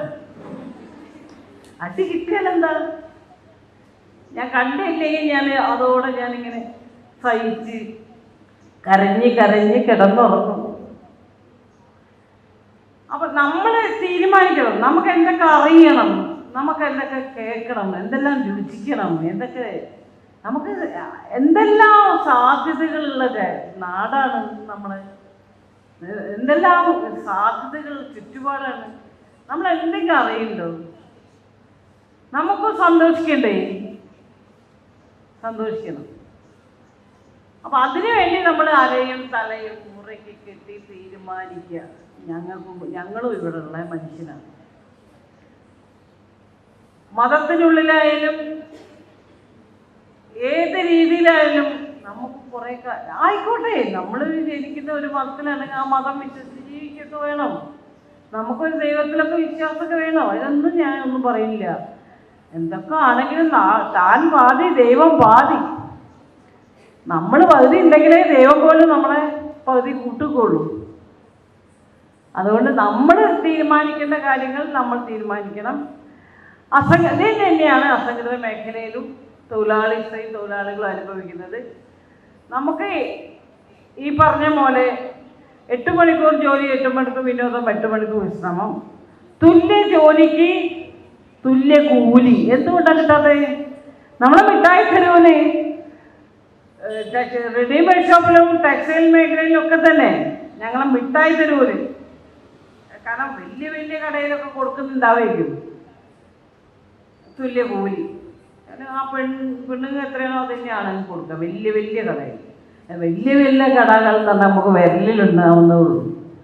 ചെറുകിട കടകളാണ് ഒരുപാട്. സ്ത്രീകൾക്ക് കൂലി കുറയ്ക്കും. 400-500 റുപ്യാണ് പുരുഷന് എങ്കിൽ സ്ത്രീക്ക് കുറയ്ക്കും. അപ്പം നിങ്ങൾ പറയും, അവർക്ക് അത്ര ഫിസിക്കലി നമുക്ക് പറ്റൂലല്ലോ എന്നൊക്കെ പറയും. നിത്യാഭ്യാസി ആനയെ ചുമക്കും. എന്തുകൊണ്ടാണ് നമുക്ക് ഫിസിക്കലി പറ്റാണ്ടായത്? നമ്മളെ വാർത്തെടുക്കുന്നതിൻ്റെ പ്രശ്നമാണ്. ഇന്ന് നമ്മൾ സൈക്കിൾ ചവിട്ടും, വണ്ടി ഓട്ടും, പിന്നെ അതൊക്കെ നമുക്ക് അഭ്യസിക്കാൻ പറ്റുന്നതുകൊണ്ടാണ്. എന്തും നമ്മൾ ചെയ്യും. നമുക്ക് ഇത് കിട്ടണം, നമ്മൾ അഭ്യസിക്കണം. നമുക്ക് അഭ്യസിക്കാനുള്ള സാഹചര്യം പെണ്ണിന് ഇങ്ങനെ, ആണിന് വേറെ. അത് പൊട്ടിച്ച് നമ്മളും ആ തരത്തിൽ നമുക്ക് എന്താ വേണ്ടത് ആ രീതിയിൽ നമുക്ക് പോകണം. ഈ അസംഘടിത മേഖല സ്ത്രീ തൊഴിലാളികൾക്ക് ഇന്ന് അതിൻ്റെയൊക്കെ വലിയ അനുഭവം അവർ സഹിച്ചുകൊണ്ടിരിക്കുക. ഇതൊക്കെ നേരത്തെ നമുക്ക് കിട്ടാത്തത് കൊണ്ട് കണ്ടാണ് ഇന്നിപ്പോൾ ഞാനിപ്പോൾ ഇവിടെ വന്നിങ്ങനെ പറയാൻ പറ്റിയതൊക്കെ ഞാൻ നേടിയെടുത്തതുകൊണ്ടാണ്. എൻ്റെ കുടുംബത്തിലായാലും എൻ്റെ പൊതുയിടത്തിലും എൻ്റെ തൊഴിലിടത്തിലായാലും എനിക്ക് ഇത്തരം ഞാൻ പെണ്ണായതുകൊണ്ട് എന്നെ അവഗണിക്കുന്നത് ഞാൻ ചോദ്യം ചെയ്ത് എനിക്ക് മാറ്റിയെടുക്കാൻ പറ്റുന്നത് കൊണ്ടാണ്. നമ്മൾ നിവൃത്തികേടിനെ ചൂഷണം ചെയ്യുന്നതാണ് പുരുഷാധിപത്യവും മുതലാളിത്തവും. നമ്മളൊരിക്കലും നിവൃത്തികേടിനെ കീഴടങ്ങരുത്. ഞാൻ എൻ്റെ വോഡഫോൺ മുതലാളിമാരോട് ചോദിച്ചിട്ടുണ്ട്, ഞങ്ങൾക്ക് നിവൃത്തിയില്ലാത്തതുകൊണ്ടാണ് നിങ്ങളെ ഈ ജോലിക്ക് വരുന്നത്. അതിനെ ചൂഷണം ചെയ്യാൻ നിങ്ങൾ തുനിയരുത്. അത് നിങ്ങൾക്ക് നാളേക്ക് ബുദ്ധിമുട്ടാവും. ഞങ്ങൾക്ക് ഒന്നും നഷ്ടപ്പെടാനില്ല. നമുക്ക് എന്നെ നഷ്ടപ്പെടണ്ടോ? എനിക്കൊന്നും നഷ്ടപ്പെടാനില്ല. എനിക്ക് മേലെ ആകാശം താഴെ ഭൂമി. എന്നാൽ വോഡഫോൺ മുതലാളിമാർക്ക് അതാണോ? അല്ലല്ലോ. അവരെന്തൊക്കെയോ കെട്ടിപ്പടുത്തിട്ടുണ്ട്. അവർക്കത് നഷ്ടപ്പെടുമ്പോൾ പ്രശ്നമാണ്. തൊഴിലാളികൾക്ക് ഒന്നും നഷ്ടപ്പെടാനില്ല. നഷ്ടപ്പെടാനൊക്കെ മുതലാളിമാർക്കാണ്. അതുകൊണ്ട് നമുക്ക് നമ്മളുടെ അവകാശം നേടിയെടുക്കാൻ എത്രയോ എളുപ്പമാണ്. നമ്മൾ തീരുമാനിക്കേണ്ട പ്രശ്നം മാത്രമേ ഉള്ളൂ. എൻ്റെ കുടുംബത്തിനകത്ത് ഞാനും എൻ്റെ ഭർത്താവും 2 മക്കളും, ആൺകുട്ടിയും പെൺകുട്ടിയും, അങ്ങനെ ഞങ്ങൾ 4 ആളും. 2 പഠിക്കുക. ഒരാൾ ഈ മാർക്കസിലുണ്ട്, ഓട്ടോമൊബൈൽ എഞ്ചിനീയറിന്. മോള് LLB ഡിഗ്രി ലാസ്റ്റായി. ഇനിയിപ്പോൾ LLBൻ്റെ എൻട്രൻസിന് വേണ്ടി ശ്രമിക്കുന്നുണ്ട്. ഞാൻ ബോധപൂർവ്വം വരെ പഠിപ്പിച്ചതാണ്. കാരണം എനിക്ക് പഠിക്കാൻ പറ്റാത്തതുകൊണ്ട്, എൻ്റെ അമ്മയ്ക്കും അച്ഛനും എന്നെ പഠിപ്പിക്കാൻ പറ്റാത്തതുകൊണ്ട് എനിക്കുണ്ടായ കുറേ പോരായ്മകൾ എൻ്റെ മക്കളിൽ കൂടെ അത് നേടിയെടുക്കണം എന്നൊരു വാശി ഓടിക്കുന്നുണ്ടായിരുന്നു. അവർ പഠിക്കുന്നുമുണ്ട്. ഞാൻ എപ്പോഴും പറയും, ഞാൻ പഠിക്കാത്തതുകൊണ്ടാണ്, ഞാൻ പഠിച്ചാലേ ഞാൻ ഇന്ന് കോഴിക്കോടില്ല. എൻ്റെ സുഹൃത്തുക്കളൊക്കെ പഠിച്ചിട്ട് ഉഷാറായിട്ട് പല ജർമ്മനിയിലും ഇറ്റലിയിലും ഒക്കെയാണ്. ആരും ഇവിടെ കോഴിക്കോടില്ല. കോഴിക്കോട് ജീവിക്കുമ്പോൾ കുറേ സദാചാര പ്രശ്നങ്ങളുണ്ട് എന്നാണ് അവർ പറയുന്നത്. ആയിരിക്കും ഞാൻ ആ സദാചാരത്തെയൊക്കെ മറികടന്നിട്ടാണ് എൻ്റെ കുടുംബത്തിലും തൊഴിലെടുപ്പിലും സമൂഹത്തിലൊക്കെ മാറ്റങ്ങൾ ഉണ്ടാക്കാൻ എനിക്ക് പറ്റിയത്. ഈ സദാചാരത്തിനോടുകൂടി എനിക്ക് ഫൈറ്റ് ചെയ്യാൻ പറ്റി. അപ്പം എൻ്റെ വീട്ടിൽ 4 ആളും ഇങ്ങനെ ഞാനിങ്ങനെ മിഷ്യം പോലെ പണിയെടുക്കുക. ഞാൻ രാവിലെ ഇരിക്കുക, വേഗം അടുക്കളയിൽ പോയിട്ട് ഒരേ നിപ്പ് നിന്നിട്ട് ഈ പണികളൊക്കെ ചെയ്യുക. മക്കളെ സ്കൂളിൽ പറഞ്ഞിട്ട് തൊഴിലാളിയെ ഭർത്താവിനെ പറഞ്ഞു വിട്ട് ഞാനൊക്കെ കൂടി വീട് അച്ചരി തുടച്ച് അലക്കി ഡ്രസ്സ് ഇട്ട് ഓടുക. ഞാൻ ഓടുന്നത് കുറച്ച് കാലമേ ബസ്സിൽ പോയിട്ടുള്ളൂ, പിന്നെ ഞാൻ വണ്ടി ഓടിയിട്ടാണ് പോയത്. എന്നോട് ആരും ചോദിക്കാനില്ല ഞങ്ങൾ വെള്ളം കുടിച്ചോ. അത് ഞാൻ അവിടെ പോയി എല്ലാ പണികളും എടുത്ത് വോഡോഫോണിലാണെങ്കിലും ആ പണികളൊക്കെ എടുത്ത് തിരിച്ച് വീട്ടിൽ വന്നാൽ ഞാൻ പിന്നെയും പോവാം അടുക്കളയിലേക്ക്. എനിക്ക് സങ്കടമോ വയ്യാണ്ടോ അത് ചോദിക്കാൻ വയ്യേ, എന്തേ അമ്മ നിങ്ങളിങ്ങനെ വയ്യേ എന്ന് ചോദിക്കാൻ മക്കൾക്ക് പറ്റുന്നില്ല. അമ്മമാർക്ക് വയ്യായി ഒന്നും ഉണ്ടാവില്ല, അവരിത് ചെയ്ത് തരേണ്ടവരാ. എന്നാൽ ഈ എന്തേ ഇത് വയ്യേ എന്ന് ചോദിക്കാൻ ഭർത്താവുമില്ല. അപ്പോൾ നമ്മളോട് നമ്മളെ മനസ്സിലാക്കാനോ നമ്മളെ കൂടെ നിൽക്കാനോ ഭർത്താവിനും മക്കൾക്കും ഒന്നും സമയമില്ല. അവർക്ക് അവരുടേതായ പഠിപ്പുണ്ട്, ഭർത്താവിന് വിനോദമുണ്ട്, വിശ്രമമുണ്ട്, ജോലിയുണ്ട്. നമുക്കതൊന്നുമില്ല, വിനോദവും ഇല്ല, വിശ്രമവും ഇല്ല. അപ്പം അതിനെയൊക്കെ പൊളിക്കണം. ഞാൻ എൻ്റെ വീട്ടിൽ തന്നെ എങ്ങനെ പൊളിക്കാൻ പറ്റും? 4 ആളുകളോടും വന്നിരിക്കാൻ പറഞ്ഞു ഞാൻ വീട്ടിൽ. ഇനി ഭക്ഷണം കഴിക്കണമെങ്കിൽ രാത്രിയിലത്തെ ഭക്ഷണം കഴിക്കണമെങ്കിൽ നമുക്കൊരു 10 മിനിറ്റ് നമ്മൾ 4 ആളും സംസാരിക്കാറ്. ഞങ്ങളിരുന്ന് ഞാൻ പറഞ്ഞു എനിക്ക് പറ്റുന്നില്ല എല്ലാം കൂടി മിഷൻ പോലെ ഈ പണിയെടുക്കാൻ. നിങ്ങൾക്ക് പറ്റും, നിങ്ങൾ പഠനവും നിങ്ങൾ ജോലിക്കും പോയിക്കോ, പക്ഷെ ഈ വീട്ടിലെ കാര്യം കൂടി പരിഹരിക്കണം. ചോറിനും പേറിനും മാത്രമേ എനിക്ക് നിൽക്കാൻ പറ്റില്ല. അതുകൊണ്ട് പരിഹരിക്കണം എന്ന് പറഞ്ഞപ്പോൾ അല്ലെങ്കിൽ നാളെ മുതൽ ഇന്നെ പ്രതീക്ഷിക്കണ്ട, എനിക്കാവൂല. അപ്പം മോള് വേഗം മനസ്സിലാക്കി പറഞ്ഞു, അമ്മ ഞാൻ എന്താ ചെയ്യേണ്ടത് അമ്മ പറയുന്നത്. ഞാൻ പറഞ്ഞു അതൊക്കെ നിങ്ങൾ കണ്ടറിഞ്ഞ് ചെയ്യേണ്ടതാണ്. ഒരു പക്ഷേ കണ്ടറിഞ്ഞ് ചെയ്യാൻ പറ്റില്ല, നിനക്ക് എന്ത് ചെയ്യാൻ പറ്റും പറയുന്നു. അവൾ പറഞ്ഞു ഞാൻ അലക്കാം, പാത്രങ്ങൾ കഴുകുക. എച്ചിൽ പാത്രം ചെയ്യാൻ നമുക്ക് ഭയങ്കര ഇൻട്രസ്റ്റാണ്. അപ്പോൾ ഇതിന് ഞാൻ ചെയ്യാം. സുരേഷ് വേഗം പറഞ്ഞു ഞാൻ രാവിലത്തെ ഭക്ഷണം ഉണ്ടാക്കാം. മോൻ പറഞ്ഞു ഞാൻ അടിച്ച് തുടയ്ക്കാം അമ്മേ. മതിയല്ലോ, എനിക്ക് സന്തോഷമായി. എൻ്റെ സമരം വിജയിച്ച പോലെ എനിക്ക് ഫീൽ ചെയ്തു. മതി. ഞങ്ങൾ 8-8:30 മണിയാകുമ്പോൾ ഞങ്ങളെല്ലാവരും പണിയും കഴിച്ച് ഞങ്ങൾ വീടും പൂട്ടി ലാസ്റ്റ് വണ്ടിയിൽ ഞാൻ തന്നെയാണ് പോവാം. വീടും പൂട്ടി ഞാൻ പോകും. അപ്പോൾ ഞങ്ങളെ വീട്ടിലെ പ്രശ്നം ഇന്ന് വരെ അങ്ങനെയാണ് നടക്കുന്നത്. ഞങ്ങൾ വാടക വീട്ടിലേക്ക് ഇന്ന് രാവിലെ ഞാൻ ഇങ്ങോട്ട് വരാൻ വേണ്ടി പ്ലാൻ ചെയ്യുമ്പം സുരേഷിനോട് ചോദിച്ചു നീ ചായ കുടിച്ചിട്ടാണോ പോണേന്ന്. ഞാൻ പറഞ്ഞ ചായ കുറച്ച് കുടിക്കുക, കാരണം എന്നോട് അവിടുന്ന് കുട്ടികൾ പറയുന്നുണ്ട് ഇവിടുന്ന് രാവിലത്തെ ഭക്ഷണം കഴിക്കാൻ പറയുന്നുണ്ട്.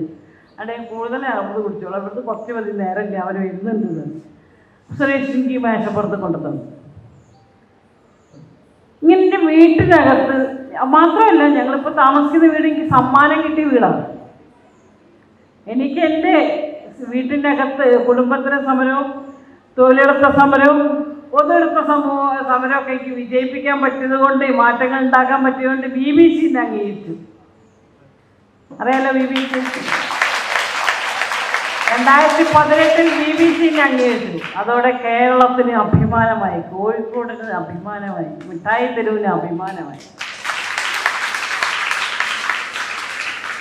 ഒരുപാട് സമ്മാനങ്ങൾ എനിക്ക് കിട്ടി, മൊമെന്റോകൾ.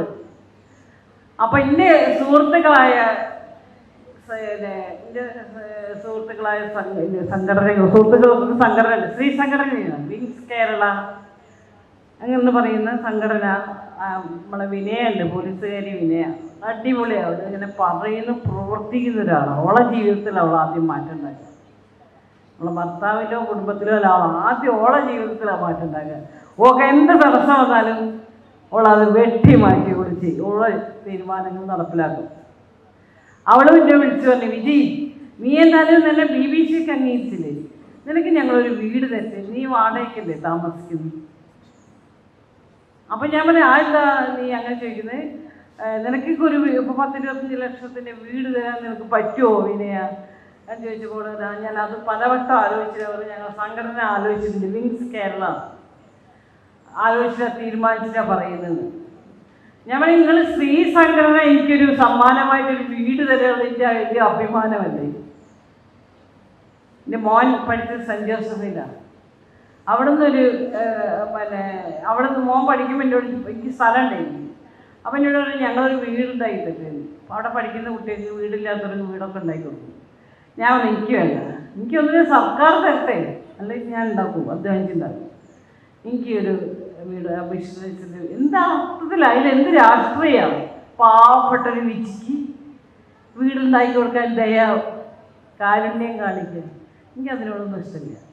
കാരണം നമ്മൾ വീടിൻ്റെയൊക്കെ വീടിനകത്ത് എത്ര ആൾക്കാർ ജീവിക്കുന്നുണ്ട്, അതുപോലെ ജീവിക്കുക. അല്ലെ ഇവരെല്ലാവർക്കും വീടുണ്ടാക്കി കൊടുക്കട്ടെ, എന്നിട്ട് അതിലൊരു വീട് എനിക്ക് തരട്ടെ എന്നൊക്കെയുള്ളൊരു ധാരണകളാണ് എൻ്റെ മൈൻഡിൽ. എല്ലാവർക്കും വീടാകുമ്പോൾ എനിക്ക് വീടാവും എന്നൊരു ധാരണ തന്നെയാണ് ഞാൻ പോയിക്കൊണ്ടിരിക്കുന്നത്. സർക്കാർ തരും, അല്ലെങ്കിൽ എൻ്റെ സ്വത്ത് കിട്ടാണ്ട്, എനിക്ക് ഓഹരി കിട്ടാണ്ട്, ഞാനതൊക്കെ കണ്ട അത് കിട്ടേ ഞാൻ ഉണ്ടാക്കും. അതിനൊന്നും ഒരു പ്രശ്നമില്ല. അപ്പോഴാണ് എൻ്റെ സുഹൃത്തുക്കൾ എനിക്കൊരു വീടുണ്ടാക്കി തന്ന് ആ വീട്ടിൽ നിന്നാണ് ഞാനിപ്പോൾ വരുന്നത്. വളരെ മനോഹരമായിട്ടുള്ള ജീവിതമാണ്. വീട്ടിൻ്റെ അകത്ത് പെണ്ണെന്ന നിലയിലോ സ്ത്രീ എന്ന നിലയിലോ എനിക്ക് എവിടെയെങ്കിലും പോകണമെങ്കിൽ, ഏത് സമരം ചെയ്യുകയാണെങ്കിൽ തൊഴിലാളികൾക്ക് മിനിമം വേണമില്ല, തുച്ഛമായ കൂലി അവർക്ക്. അതായത് ദിവസം രാവിലെ ഞാൻ എൻ്റെ വീട്ടിൽ നിന്ന് ഇറങ്ങുമ്പോൾ ഞാൻ ഇത്ര മണിക്ക് വരാട്ടോ എന്ന് ഞാൻ പറയില്ല. എന്തിനു പറയണം, നമ്മൾ ഇറങ്ങുന്നത് നമ്മുടെ വീട്ടിലേക്ക് തന്നെയാണ്. ഞാൻ എൻ്റെ ഈ ചെറിയ വീട്ടിൽ നിന്ന് ഈ കൂട്ടുന്ന് ടീച്ചർ പറഞ്ഞോളാം, ഈ കൂട്ടുന്ന് ഞാൻ പുറത്തേക്ക് ഇറങ്ങുന്ന വേറൊരു വലിയ കൂട്ടിലേക്കാണ്. അത് ഞാൻ പറയില്ല. ഞാൻ ഇറങ്ങുകയാണെന്ന് പറയും. കാരണം ഇറങ്ങിയാൽ എനിക്ക് ഒരുപാട് അനീതിക്കെതിരെ പോരാടുന്നുണ്ടാവും. അയ്യോ, എൻ്റെ വീട്ടിൽ ഞാൻ ഇത്ര സമയത്ത് എത്താറല്ലേ, എൻ്റെ മക്കളും ഭർത്താവും കാത്തുക്കല്ലോ എന്ന് വിചാരിച്ച് ഞാൻ വിഷമിക്കാറില്ല. അവർക്കും അറിയാം. അപ്പോൾ പോയാൽ പല സമരങ്ങളും ഞങ്ങൾ ചെയ്തിട്ടുണ്ട്. കൂലിക്ക് വേണ്ടിയും സ്ത്രീകളായതുകൊണ്ട്, പിന്നെ സ്ത്രീ തൊഴിലാളികളായതുകൊണ്ട് യാതൊരു തൊഴിലാളി പരിഗണനയും കിട്ടാതെ അധ്വാനിച്ച പണം അവിടെ ഇട്ടറിഞ്ഞ് ഒരെടുത്തോട്ടെ എന്ന് ചിന്തിച്ച് ഞാനൊരെടുത്തോട്ടെ, ഇനിയിപ്പോൾ ഞാൻ അതിൻ്റെ വയ്യാതൊന്നും ഇതിനെ കൊണ്ട് പോകാൻ തരില്ല എന്ന രീതിയിൽ സഹിക്കുന്ന സ്ത്രീ തൊഴിലാളികളെ ആ അധ്വാനിച്ച പണമൊക്കെ തിരിച്ചു കിട്ടാൻ രാവും പകലും ഞങ്ങൾ സമരം ചെയ്യേണ്ട അവസ്ഥ ഉണ്ട്. പക്ഷേ നിങ്ങൾ ആലോചിച്ചത്, നിങ്ങളെ വീട്ടിൽ നിന്ന് ഇന്നിപ്പോൾ ഇവിടെ നിങ്ങൾ എന്തെങ്കിലും ഒരു അവകാശ സമരം നടത്താൻ നിങ്ങളെ വീട്ടുകാർ സമ്മതിക്കുമോ? നിങ്ങൾ എത്ര വളർന്നാലും സമ്മതിക്കുമോ? നിങ്ങൾ നാളെ ഭാര്യയാവും, അമ്മയാവും, അല്ലേ, അമ്മുമ്മയാവും. അപ്പോഴൊക്കെ നിങ്ങൾ ഇങ്ങനെ തന്നെ ഉണ്ടാവും. നിങ്ങളപ്പോഴും മുന്നിൽ കുറേ കഥ ഉണ്ടാവും, എന്നാലും ബാക്ക് പോയി വ്യത്യാസം. അപ്പം നമ്മളങ്ങനെ ഇരുന്നാൽ പറ്റൂല. ഇത് നിങ്ങളെ മനസ്സിൻ്റെ ഉള്ളിൽ ഒരു കത്തുന്ന തീയാക്കിയിട്ട് മനസ്സിൽ വെക്കുക. ഞങ്ങൾ എന്തിനാണ് ഒരു പെണ്ണ് ഇങ്ങനെയൊക്കെ ആയിരിക്കണം എന്നവർ പറയുമ്പോൾ, ഞങ്ങൾ മനുഷ്യരല്ലേ, ഞങ്ങൾക്കും ജീവിക്കണം, ഞങ്ങൾക്കും സന്തോഷിക്കണം. കരയാങ്ങൾ എൻ്റെ ഇപ്പം തയ്യാറായിരിക്കും. നിങ്ങൾ എന്തിന് കരയണ്? നിങ്ങൾ ചെയ്യാൻ പറ്റുന്ന കാര്യങ്ങൾ ചെയ്യാതെ ഇരുന്നിട്ട് നിങ്ങൾ എന്തിന് കരയണ്? ആരോട് സിമ്പതി? ഈ സമൂഹത്തിൽ ആരോടൊക്കെയാണ് നിങ്ങളോട് സിമ്പതി ഉള്ളത്? നിങ്ങൾ കരഞ്ഞിട്ട് അയ്യോ ഓൾക്ക് അറിയുന്നുണ്ട്, അതുകൊണ്ട് ഓള് പറയുന്നതൊക്കെ നടപ്പിലാക്കണം. സമൂഹം പറയും നിങ്ങളോട്, അയ്യോ നിങ്ങൾക്ക് അറിയുന്നുണ്ട്, നിങ്ങൾ സമാധാനം ചെയ്യിക്കുക, ഞങ്ങൾ നിങ്ങളെപ്പരം ഉണ്ടെന്ന് പറയോ? അതുകൊണ്ട് നമ്മൾ പറയും, നിങ്ങൾ പോരാടൂ, നിങ്ങൾ പൊട്ടിക്കാൻ തയ്യാറാവൂ, നിങ്ങൾക്ക് കിട്ടേണ്ടതാണിത്. അവനത് കിട്ടിയെങ്കിൽ അവൾക്ക് എന്തുകൊണ്ട് കിട്ടുന്നില്ല? നമുക്കറിയാലോ, ഇവിടുത്തെ മീഡിയകൾ മുഴുവൻ, പത്രങ്ങൾ മുഴുവൻ അവൾക്കൊപ്പമാണിപ്പോൾ. അതുകൊണ്ട് നമ്മളൊക്കെ സ്ത്രീകൾക്കൊപ്പമാണ്. അതുകൊണ്ടാണ് എനിക്ക് സ്ത്രീ തൊഴിലാളികൾക്കൊപ്പം നിൽക്കാൻ പറ്റി. ഞാൻ കുറേ ഞാൻ പറഞ്ഞാൽ തീരൂല മക്കളെ. അത്ര അവകാശ സമരങ്ങൾ ചെയ്തിട്ടാണ് ഞാനിന്ന് ഈ ദയാപുരത്തെ സ്റ്റേജിൽ നിൽക്കുന്നത്. നിങ്ങൾ ഇന്ന് മുതൽ തുടങ്ങണം. ബാക്കിലേക്ക് പോയത് മുന്നിൽ വരണം. പാവാട്ടോ ശരിക്കും ആൺകുട്ടികളും ആണുങ്ങളൊക്കെ. നിങ്ങൾ വിചാരിക്കുക അവർ ഭയങ്കര ഭീകരന്മാരാണ്. നിങ്ങൾ മുന്നിലേക്ക് വന്ന് കാണാനത് അവരിങ്ങനെ മാറിത്തരും. നിങ്ങൾ പോയിക്കോളി. തടയാനുള്ള കപ്പാസിറ്റി ഒന്നും അവർക്കില്ല. അവർ തടയൂല. അതുകൊണ്ട് നിങ്ങൾ മുന്നോട്ട് വരണം. ഇനി ഒരിക്കലും ബാക്ക് പോയി ഇരിക്കരുത്. നിങ്ങൾ ഇന്ന് മുതൽ മുന്നോട്ടായിരിക്കണം. നിങ്ങൾ ഇന്ന് വിദ്യാർത്ഥികളാണ്. വിദ്യാർത്ഥികളെ മുന്നിൽ നിങ്ങളായിരിക്കണം. വിദ്യാർത്ഥികളെ മുന്നിൽ നിങ്ങളായിരിക്കണം. നാളെ നിങ്ങൾ തൊഴിലാളികളായിരിക്കും. തൊഴിലാളികളുടെ മുന്നിൽ നിങ്ങളായിരിക്കണം. ഭാര്യമാരായിരിക്കും. ഭാര്യമാരുടെ മുന്നിൽ നിങ്ങളായിരിക്കണം. ഭാര്യ എന്ന് പറഞ്ഞാൽ നിങ്ങൾ ചോറിനും പേറിനും മാത്രമാവരുത് പ്ലീസ്. നമുക്ക് എന്തൊക്കെ കാര്യങ്ങൾ മാറ്റാണ്ടോ അതൊക്കെ നമുക്ക് ചോറ് പേരും നടന്നോട്ടെ. അത് നമുക്ക് കൂട്ടായി ചെയ്യാം. വീട്ടിലകത്ത് കൂട്ടമായി ചോറ് വയ്ക്കാം. കൂട്ടമായി പ്രസവിക്കാൻ പറ്റില്ലല്ലോ. അതൊന്ന് അതിന് നിമിച്ച് വെച്ചിട്ട് മെനു ഉണ്ടാക്കി കാര്യങ്ങൾ ചെയ്യാം. നിങ്ങൾക്ക് പഠിപ്പിക്കുന്നുണ്ടല്ലോ. എല്ലാം മെനു വെച്ചിട്ടുള്ളത്. നിങ്ങളുടെ ജീവിതത്തിൽ പ്ലാൻ ചെയ്ത് കാര്യങ്ങൾ ചെയ്യും. ഒരുപാട് ജീവിതം കുറച്ചുള്ളൂ എന്ന് പറയുമ്പോൾ ഒരുപാട് ഉണ്ട്. അത് ഒരുപാട് ആക്കി തീർക്കാൻ നിങ്ങൾക്ക് ഓരോരുത്തർക്കും പറ്റട്ടെ. ഞാൻ പറഞ്ഞതിൽ നിങ്ങൾക്ക് ഏറെക്കുറെ കാര്യങ്ങൾ ഞാൻ ഈ തൊഴിലാളികളുടെ സമരങ്ങളൊന്നും ഇപ്പോൾ വിദ്യാർത്ഥികളായ നിങ്ങളോട് ഇപ്പോൾ പറഞ്ഞിട്ട് കാര്യമൊന്നുമില്ല. തൊഴിലാളികൾക്ക് മനുഷ്യരായ പരിഗണനവും തൊഴിലാളികളുടെ അംഗീകാരവും ഇല്ല. ബുക്കിലുണ്ട്. അത് നേടിയെടുക്കാൻ വേണ്ടി നാളെ നിങ്ങൾ തൊഴിലാളിയായാൽ ഫൈറ്റ് പൊരുതും നേടിയെടുക്കൂ. ഓരോന്നിനും ഓരോ നിയമങ്ങളുണ്ട്. Okay, thank you. ഇനി എന്തെങ്കിലും നിങ്ങൾക്ക് പറയണ്ടെങ്കിൽ ഞാൻ തുടങ്ങാം. ഇനി സംസാരിക്കാം. Thank you ma'am. നിങ്ങൾക്ക് ആർക്കെങ്കിലും മാമിനോട് എന്തെങ്കിലും ചോദ്യങ്ങൾ ചോദിക്കാനുണ്ടെങ്കിൽ ഇപ്പൊ ചോദിക്കാം. മാം ചോദിക്കുന്നത് നിങ്ങൾ ആരും ചോദിക്കുന്നില്ലല്ലോ. അത് എന്തുകൊണ്ടെന്നാണ് മാം ചോദിക്കുന്നത് നിങ്ങളോട്?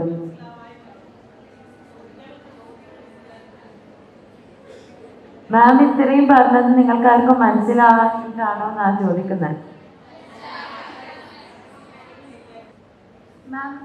മാം പറഞ്ഞു കുറേ സമരങ്ങളിൽ മാം വന്നിട്ടുണ്ട് എന്നുള്ളത്. അപ്പം ഇതിന് നമ്മൾ കുറേ സ്ട്രഗിൾസ് ഫേസ് ചെയ്തതുകൊണ്ട് ഇതിലേക്ക് വന്നിട്ടുണ്ടായിരുന്നു. അപ്പം ഇത് ഇനീഷ്യൽ പോയിന്റ് എങ്ങനെയായിരുന്നു? ഈ സ്റ്റാർട്ടിങ് എനർജി എവിടുന്നാണ് കിട്ടിയിട്ടുള്ളത് എന്ന് അറിയാൻ ഇൻട്രസ്റ്റിംഗ്. അടിപൊളി ചോദ്യമാണ്. അതായത് എന്നോട് എൻ്റെ അച്ഛൻ സ്കൂളിൽ പോകുമ്പോൾ പറയും 4 മണിക്ക് സ്കൂൾ വിടും, 4:30 ആകുമ്പോൾ ഇവിടെ എത്തണം. അപ്പം ഞാൻ 2 ദിവസമൊക്കെ 4:30 എത്തും. 3-ാം ദിവസം എനിക്ക് എൻ്റെ ഫ്രണ്ട്സിനോട് സംസാരിച്ചില്ല. ചിലപ്പോൾ 5 ആവും.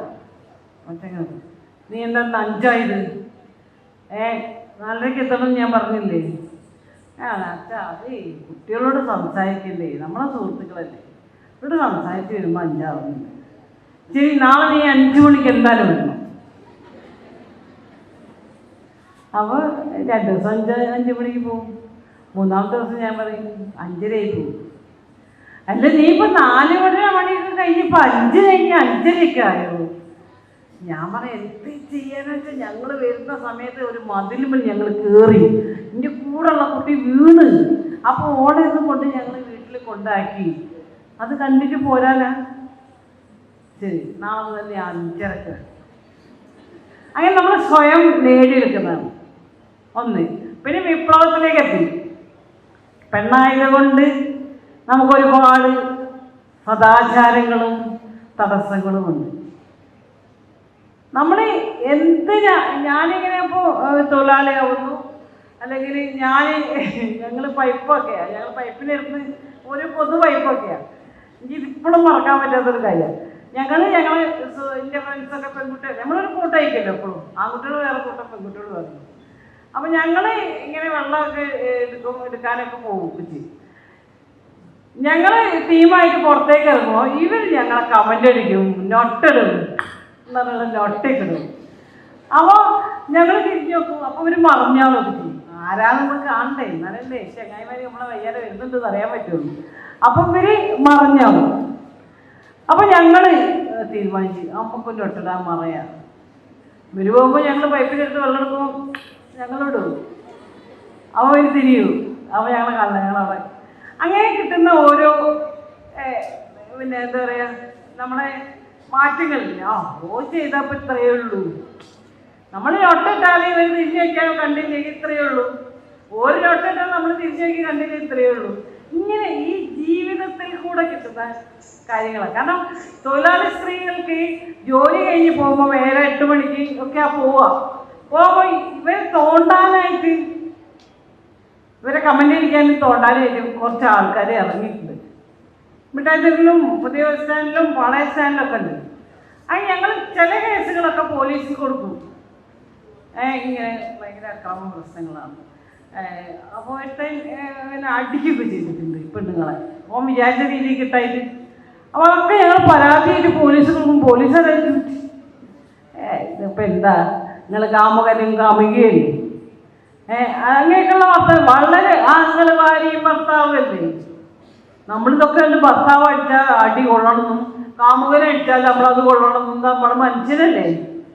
ഞങ്ങൾ തീരുമാനിച്ച് അത് പത്രത്തിലൊക്കെ ഉണ്ടായിരുന്നു, ചാനലൊക്കെ ഞങ്ങൾ തീരുമാനിച്ച് നമുക്ക് സ്കോഡായിട്ട് വർക്ക് ചെയ്യാം. നമ്മൾ ജോലി കഴിഞ്ഞ് പോകുമ്പോൾ നമ്മളെ തോണ്ടാലോ നമ്മളോട് അനാവശ്യ വർത്താനം പറയുകയോ ചെയ്യുന്ന അടിക്കണം തീരുമാനിച്ച് ഞങ്ങൾ പോയി. ഞങ്ങൾ അടിച്ച് മക്കളെ പുതിയ ബസ് സ്റ്റാൻഡിൽ ഞങ്ങൾ പോയി നിന്ന് മിഠായിത്തിൽ നിന്ന് ഞങ്ങൾ അടിച്ച് പോലീസ് ഞങ്ങൾ അറസ്റ്റ് ചെയ്യാൻ വന്നു. നിങ്ങളോട് ആരും പറഞ്ഞ് നിയമം കയ്യിലെടുക്കാൻ അറസ്റ്റ് ചെയ്യാൻ വന്നു. ഞങ്ങളടുത്ത് നിയമപാലകർക്ക് വന്ന് നിങ്ങളത് ഒന്നും ചെയ്തില്ല. പിന്നെ ഞങ്ങൾക്ക് ജീവിക്കണ്ടേ? ഞങ്ങൾക്ക് ഇത് അതിനെ പ്രതികരിച്ചെങ്കിൽ തന്നെ ഞങ്ങൾക്ക് ജീവിക്കാൻ പറ്റുള്ളൂ. അതിനുശേഷം ഇവരെന്താ ചെയ്ത അധികാരികൾ എല്ലാ സ്ഥലത്തും CC ക്യാമറ ഫിറ്റ് ചെയ്തു. ചാനലുകളിലും പത്രങ്ങളിലൊക്കെ വാർത്തയായി പൂവാലന്മാരെ സൂക്ഷിക്കുക, പൂവാലന്മാർ സൂക്ഷിക്കുക. ഇവിടെ പെൺകൂട്ട് പ്രവർത്തകരുണ്ട്. വ്യത്യാസം ഞങ്ങൾ പൂവാലന്മാർക്കെതിരല്ല, പൂവാലന്മാരൊക്കെ വേണമേ, അല്ലാണ്ട് എന്ത് രസമാണ് ജീവിക്കാൻ. ഞങ്ങൾ പൂവാലന്മാർക്കെതിരല്ല. ഞങ്ങൾ ജോലി കഴിഞ്ഞ് പോകുമ്പോൾ ഞങ്ങൾ ആക്രമിക്കുന്നത് നമ്മളെ സമ്മതമില്ലാതെ നമ്മൾ ആക്രമിക്കുന്ന ആളുകൾക്കെതിരാണ്, അതാണ് പൂവാലന്മാർക്കെതിരല്ല. അപ്പോൾ അത്തരത്തിൽ നമ്മൾ കുട്ടിക്കാലം മുതൽ ഫൈറ്റ് ചെയ്ത സാധനമാണ് ഞങ്ങൾ അവസാനം ഈ തരത്തിൽ പുതിയ ബസ് സ്റ്റാൻഡും പാളയത്തും ഒക്കെ വൃത്തിയായിട്ടുണ്ട്. പിന്നെ എല്ലാ സ്ഥലത്തും പാളയ സ്റ്റാൻഡിലും പുതിയ സ്റ്റാൻഡിലും ഞങ്ങൾ മിഠായിത്തിലൊക്കെ ക്യാമറ ഉണ്ട്. ഇപ്പോൾ ക്യാമറ കൊണ്ട് അടിയാണ്. CC ക്യാമറ എന്താ പറയുക, തൊഴിലിടങ്ങളിൽ വലിയ വലിയ സ്ഥാപനങ്ങൾ CC ക്യാമറ, പുതിയ സ്റ്റാൻഡിലും ഒക്കെ പൊതുവായിട്ടും സ്വകാര്യമായിട്ടും ഒക്കെ തന്നെ CC ക്യാമറ കൊണ്ട് അടിയപ്പോൾ എന്ത് കള്ളത്തരം കാണിച്ചാലും പിടിക്കാൻ പറ്റില്ലോ. തുടക്കം കുറിച്ച് ഞങ്ങളാണ് പറയുകയാണ് ഓക്കെ. അപ്പോൾ അങ്ങനെ സ്വയം ജീവിച്ച് കുട്ടിക്കാലം മുതലേ നമ്മൾ പിന്നെ ഇത്തരം കാര്യങ്ങൾ പൊരുത്തിപ്പോയി. 4 പറഞ്ഞാൽ 5 ആക്കി, 5 എന്നുള്ള 5 ആക്കി, 5 6 നമുക്ക് വേണ്ട സമയങ്ങൾ അങ്ങനെ മെല്ലെ നേടിയെടുത്താണ് അവസാനം പൊതു ഇടങ്ങളിൽ നമ്മളെ അക്രമത്തിനെതിരെ ഫൈറ്റ് മാറ്റിയെടുക്കും ഞങ്ങൾ നഗരത്തെ. Welcome our Principal Ravi Jambari ma'am to give away the memento, a token of our love to Vijay ma'am, and I request her to accept our love and creating and serving board with Dayapuram.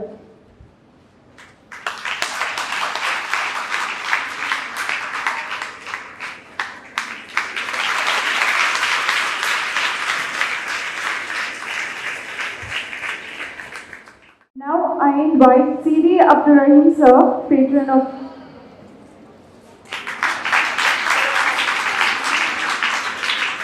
എല്ലാവർക്കും ഹൃദയം നിറഞ്ഞ അഭിനന്ദനങ്ങൾ.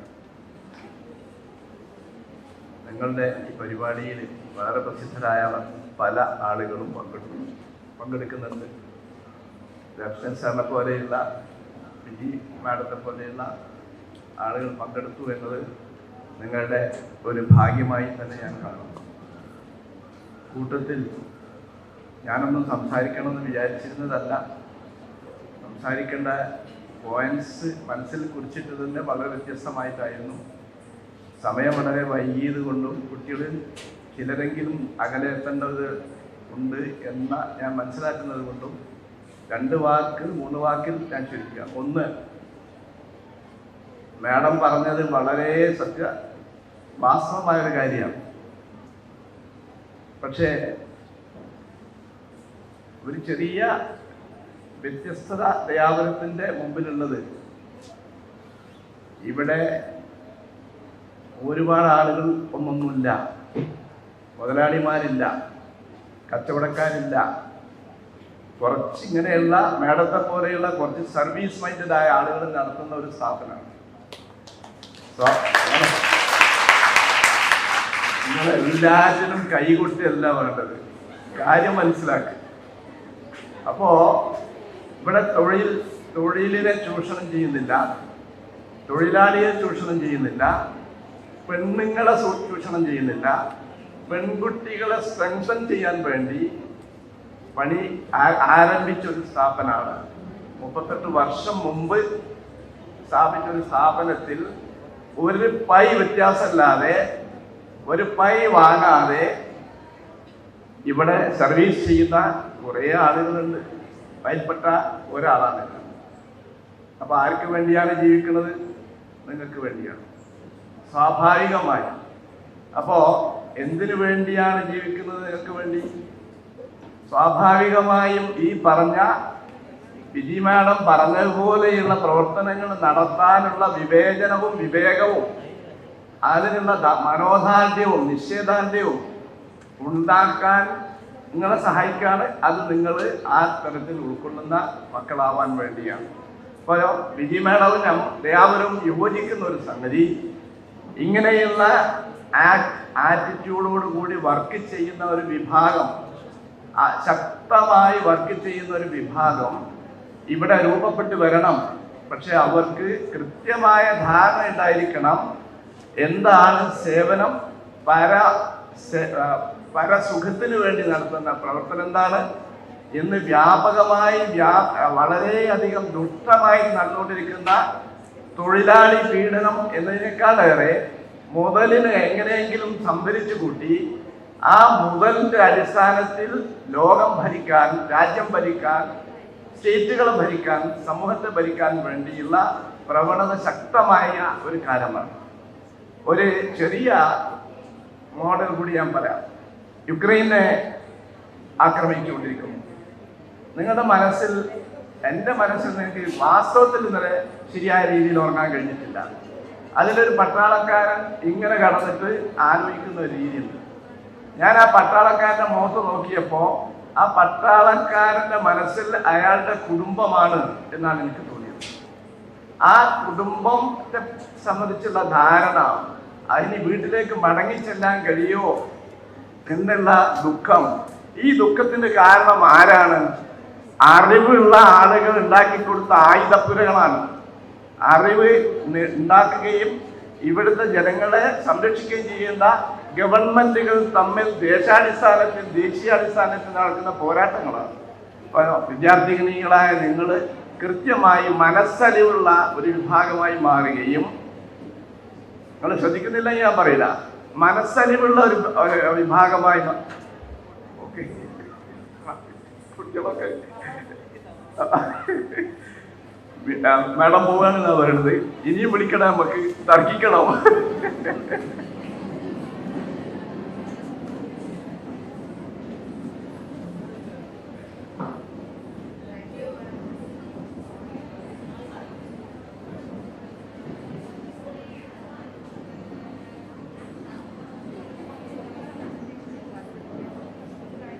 അപ്പോൾ ഞാൻ നിർത്താണ്. സ്വാഭാവികമായിട്ടും നിങ്ങളിൽ നിന്ന് ഈ ദയാപുരം വിമൻസ് കോളേജിൽ നിന്ന് ഞങ്ങൾ പ്രതീക്ഷിക്കുന്നത് ഈ തരത്തിലുള്ള ധീരമായ മനോഭാവം ഉൾക്കൊള്ളുന്നതോടൊപ്പം തന്നെ മാനുഷികമായുള്ള സ്നേഹബന്ധങ്ങളെ തിരിച്ചറിഞ്ഞുകൊണ്ട് എങ്ങനെയൊക്കെ നിങ്ങൾ പ്രവർത്തിക്കാൻ കഴിയും, അന്യർക്ക് വേണ്ടി, പാവങ്ങൾക്ക് വേണ്ടി, തൊഴിലിടങ്ങളിലാവട്ടെ, മറ്റിടങ്ങളിലാവട്ടെ, വീടുകളിലാവട്ടെ, അവർക്ക് വേണ്ടി എങ്ങനെ നിങ്ങൾക്ക് ജീവാർപ്പണം നടത്താൻ കഴിയും എന്ന ഒരു പാഠവും കൂടി ഉള്ളാനാണ് ദയാപുരം എന്ന സ്ഥാപനം സ്ഥാപിച്ചത്. അതിന് പിന്നിൽ ഒരു മത വിഭാഗമല്ല, ഒരു രാഷ്ട്രീയ സംഘടനയില്ല, ഒരു സാമൂഹിക സംഘടനയുമില്ല. ആരാണ് പിന്നെ അതിൻ്റെ ശക്തി? ഇങ്ങനെയുള്ള കുറച്ച് ആളുകൾ, ആശിഷ് സാറ്, ബെൻസൺ സാറ് പോലെയുള്ള കുറേ ആളുകളുടെ ശക്തിയാണ് നിങ്ങൾക്ക് ഇപ്പോൾ പകർന്നു കിട്ടുന്നത്. ഇതിൻ്റെ സംരക്ഷകരാവേണ്ടത് നിങ്ങളാണ്. നിങ്ങൾക്ക് വിവേചന ബോധവും വിവേകവും ഉണ്ടായാൽ ഈ സമൂഹത്തിൽ നിങ്ങൾക്ക് പലതും ചെയ്യാൻ കഴിയും. അത് വളരെ പ്രാക്ടിക്കലായി പ്രായോഗിക ബുദ്ധിയോടുകൂടി നിങ്ങൾ ഈ വിഷയങ്ങളെ കാണുകയും അത് നേരിടാനുള്ള കഴിവാർജിക്കുകയും ചെയ്യുന്നില്ലെങ്കിൽ ദയാപുരം എന്ന് പറയുന്ന സ്ഥാപനം പാഴായി. പല സ്ഥാപനങ്ങളും ഇതേ രീതിയിൽ ഇവിടെ പ്രവർത്തിച്ചു തുടങ്ങിയ പല സ്ഥാപനങ്ങളും ഇന്ന് കച്ചവട സ്ഥാപനങ്ങളാണ്. ഞാൻ പലപ്പോഴും പറയാറുണ്ട്, കച്ചവട സ്ഥാപനങ്ങളായി മാറിക്കഴിഞ്ഞു. ആരും തിരുത്താനില്ല. ഒരു വിപ്ലവകാരികളും അവിടെ പോകുന്നില്ല. അതിൻ്റെ മുന്നിൽ ഒരു സമരം കാണുന്നില്ല. ഇവിടങ്ങൾ എടുത്തു നോക്ക്. എത്രയോ സ്ഥാപനങ്ങൾ, പഴയ സ്ഥാപനങ്ങൾ വളരെ നല്ല മനുഷ്യത്വത്തോടു കൂടി ഇതിൻ്റെ പുരോഗതിക്ക് വേണ്ടി, വിദ്യാഭ്യാസപരമായും സാംസ്കാരികമായും പുരോഗതിക്ക് വേണ്ടി സ്ഥാപിക്കപ്പെട്ട സ്ഥാപനങ്ങളുടെ കണക്കെടുക്കുന്നത് കേരളത്തിൽ തന്നെ എടുക്കുക. കാസർഗോഡ് നിന്ന് തിരുവനന്തപുരം കണക്കെടുക്കുക. എവിടെയാണ് ഒരു അഡ്മിഷൻ ലക്ഷങ്ങൾ കൊടുക്കാതെ കിട്ടുക? എവിടെയാണ് ഒരു അപ്പോയിന്റ്മെന്റ് ലക്ഷങ്ങൾ കൊടുക്കാതെ കിട്ടുക? ആരും മിണ്ടുന്നില്ല. ഒരു പാർട്ടിയും മിണ്ടുന്നില്ല. ഒരു പാർട്ടിയും അവരുടെ ഈ പണത്തെ ആസ്വദിക്കാതെ പ്രവർത്തിക്കുന്ന ആരുമില്ല. ഈ വിദ്യാർത്ഥിനികൾ ശ്രദ്ധിക്കേണ്ട കാര്യം, നിങ്ങൾ പീഡിപ്പിക്കപ്പെടുന്നുണ്ടെങ്കിൽ ഒന്നാമത്തെ രംഗം എന്ന് പറയുന്നത് നിങ്ങൾക്ക് വിദ്യാഭ്യാസം മുടക്കുന്ന ഇത്തരം ആളുകളാണ്. നിങ്ങൾക്ക് ശക്തി വേണമെങ്കിൽ തീർച്ചയായും എന്ത് വേണം? ഇത്തരത്തിലുള്ള ഒരു ധാർമ്മിക ബോധം നിങ്ങളിൽ ഉണ്ടാവണം. അതിനാണ് ദയാപുരം. മാഡം പറഞ്ഞു 10ാം ക്ലാസ്സാണ്, ഞാൻ 8ാം ക്ലാസ്സാണ്. നിങ്ങൾക്കറിയാത് 8ാം ക്ലാസ്സാണ് ഞാൻ പാസ്സായത്. പക്ഷേ ഏത് ക്ലാസ് എന്നല്ല, ഏതുവരെ പഠിച്ചു എന്നുള്ളതല്ല, നിങ്ങൾ സ്വയം വളരണം. ഇവിടെ മാഡം വളരെ ആ നിലക്ക് ചിന്തിച്ചു, ശക്തമായി ഒരു വ്യക്തിത്വ ബോധത്തോടു കൂടി വളർന്നു. അതിനുള്ള എല്ലാ കാര്യങ്ങളും അവർക്ക് വശത്താക്കി. ഇതുപോലെ നിങ്ങൾ ഇന്ന് നടക്കുന്ന യുക്രൈനിൽ നടക്കുന്ന സംഭവം സാമ്പത്തികമായി എങ്ങനെ ബാധിക്കുന്നു, മനുഷ്യത്വപരമായി എങ്ങനെ ബാധിക്കുന്നു, കുടുംബപരമായി എങ്ങനെ ബാധിക്കുന്നു, എന്താണ് ഈ ലോകത്തിന്? നിങ്ങൾ ഫിസിക്സ് പഠിക്കുന്നുണ്ട്, കെമിസ്ട്രി പഠിക്കുന്നുണ്ട്, ഭാഷ പഠിക്കുന്നുണ്ട്. മലയാളം മാത്രം നിങ്ങൾ വളരെ മോശമാണ്. നിങ്ങളെന്നല്ല, ഇംഗ്ലീഷ് മീഡിയത്തിലെ കുട്ടികൾക്ക് മലയാളം ഭാഷ മിക്കവാറും വളരെ വീക്കുമാണ്. വാസ്തവത്തിൽ അവനവൻ്റെ മാതൃഭാഷ കൃത്യമായി നമുക്ക് ഒരു ധാരണയെങ്കിലും ഉണ്ടാവേണ്ടതുണ്ടെന്ന് വിശ്വസിക്കുന്ന ആളാണ് ഞാൻ. സമയം വൈകി, അതുകൊണ്ട് ഇന്നത്തെ ഈ കോൺക്ലേവ് എന്ന ആശയത്തെ സജീവമാക്കാനും അത് കൂടുതൽ നല്ല വിഷയങ്ങളാണ് നിങ്ങൾക്ക് സെലക്ട് ചെയ്തത് എന്നാണ്. പക്ഷെ ഞങ്ങൾക്കൊന്നും അതിൽ പങ്കെടുക്കാൻ കഴിയാത്ത രീതിയിൽ അത് കേൾക്കാനുള്ള താല്പര്യം ഉണ്ടെങ്കിലും അതിൻ്റെ സംവിധാനത്തിന് സമയം വളരെ പ്രയാസകരമായിട്ടാണ് എനിക്ക് തോന്നിയത്. നിങ്ങൾ അതിൽ പങ്കെടുക്കുകയും ആ വിഷയങ്ങളെ സംബന്ധിച്ച് വളരെ ആഴത്തിൽ പഠിക്കുകയും ചിന്തിക്കുകയും നിങ്ങളുടേതായ ഒരു പ്രത്യേക വഴി വെട്ടിത്തെളിയിക്കുകയും ചെയ്യണം. ദയാപുരം വിജയിക്കണമെങ്കിൽ അത് ആവശ്യമാണ്. അതിനാവട്ടെ നിങ്ങളുടെ ശ്രമം, അതിനാവട്ടെ ഇത്തരം നമ്മുടെ പരിപാടികൾ എന്ന് ആശംസിച്ചുകൊണ്ടും ആഗ്രഹിച്ചുകൊണ്ടും എല്ലാ നന്മകളും നേരുന്നു. കുട്ടികളും ഈ മാനേജ്മെൻറ്റും എന്ന് പറയുന്നില്ല ഞാൻ. ഇവിടെ നമ്മളൊക്കെ ഒന്നാണ്, ഒരു കുടുംബമാണ്. ദയാപുരം ഫാമിലി എന്നാണ് നമ്മൾ പറയുന്നത്. ദയാപുരം എന്ന പേര് കേട്ടിട്ട് ഞാൻ ഓർക്കുന്നുണ്ട്. ഇപ്പോൾ ദയാപുരം എന്ന പേരിട്ട സമയം ഇവിടെ 1-2-3 ആളുകൾ വന്നിട്ടുണ്ട് വളരെ ദൂരത്തു നിന്ന്. അവർ എന്തിനാ നിങ്ങൾ വന്നതെന്ന് ചോദിച്ചപ്പോൾ ദയാപുരം എന്ന പേര് ഞങ്ങൾ അത്ഭുതപ്പെടുത്തി. അപ്പോൾ ആ സ്ഥാപനം തുടങ്ങിയിട്ടില്ല, തുടങ്ങാൻ പോകുന്നേ ഉള്ളൂ. ആ സ്ഥലം ഒന്ന് സന്ദർശിക്കാൻ വന്നതാണ്. നിങ്ങൾ ആലോചിച്ച് നോക്കണം, 38 വർഷം മുമ്പ് 83-ലാണ് നമ്മൾ ഈ സ്ഥാപനത്തിൻ്റെ ഭരണഘടന ഉണ്ടാക്കുന്നത്. അന്ന് ദയാപുരം എന്ന് പേരിട്ടതിൻ്റെ അടിസ്ഥാനത്തിൽ അതിൻ്റെ ഉള്ളിലുള്ള ഒരർത്ഥം അവർക്ക് മനസ്സിലായി. നമുക്ക് അർത്ഥം മനസ്സിലായി. എത്ര കുട്ടികളുണ്ട് അതിനെപ്പറ്റി ചിന്തിച്ച എത്ര കുട്ടികൾ നിങ്ങളുടെ കൂട്ടത്തിലുണ്ട്? ദയാപുരം, ദയയില്ലാത്ത പുരല്ല. ആ പേര് തിരഞ്ഞെടുക്കാൻ ഞങ്ങൾ 2-3 ആൾ കൂടി പല മണിക്കൂറുകൾ ചെലവാക്കിയിട്ടുണ്ട്. അപ്പം നിങ്ങൾക്ക് ദയാപുരം സാധാരണ ഒരു പദായി മറ്റുള്ളവർക്ക് അകലെ നിൽക്കുന്നവർക്ക് ദയാപുരം എന്നത് വളരെ പുതുമയുള്ള ഒരു ആശയമായി ആ ആശയത്തിന് വേണ്ടി പഠിക്കുകയും ജീവിക്കുകയും ചെയ്യണമോ വേണ്ടയോ എന്ന അതിനെ സാക്ഷ്യപ്പെടുത്തുന്ന സാക്ഷികളായി ജീവിക്കണമോ വേണ്ടയോ എന്ന് തീരുമാനിക്കേണ്ടത് ഇവിടുത്തെ അധ്യാപകരും ഇവിടുത്തെ വിദ്യാർത്ഥി സമൂഹവുമാണ്. ആ തീരുമാനത്തിന് നിങ്ങളെ പ്രോത്സാഹിപ്പിച്ചുകൊണ്ട് നിങ്ങളോട് അഭ്യർത്ഥിച്ചുകൊണ്ട് ഞാൻ വാക്കുകൾ ചുരുക്കുന്നു. I request Ms. Kripa Das, Vice Chairperson of the Students' Union, to propose the word of thanks. No duty is more urgent than the returning of thanks. A very warm morning to the galaxy of intellectuals, invited guests, beloved teachers and my dear friends. Today, I, Kripa, on behalf of Dayapuram College, feel extremely honored and privileged to deliver the vote of thanks on this occasion. First and foremost, I express our sincere gratitude to the guest of the day, Ms. Medha Patkar, who graced us even though in her physical absence.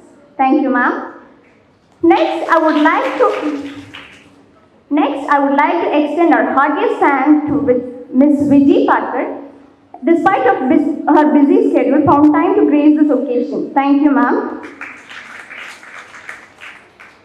Next, I would also thank our patron, Sri Abdurrahim sir, for his constant guidance. Thank you, sir.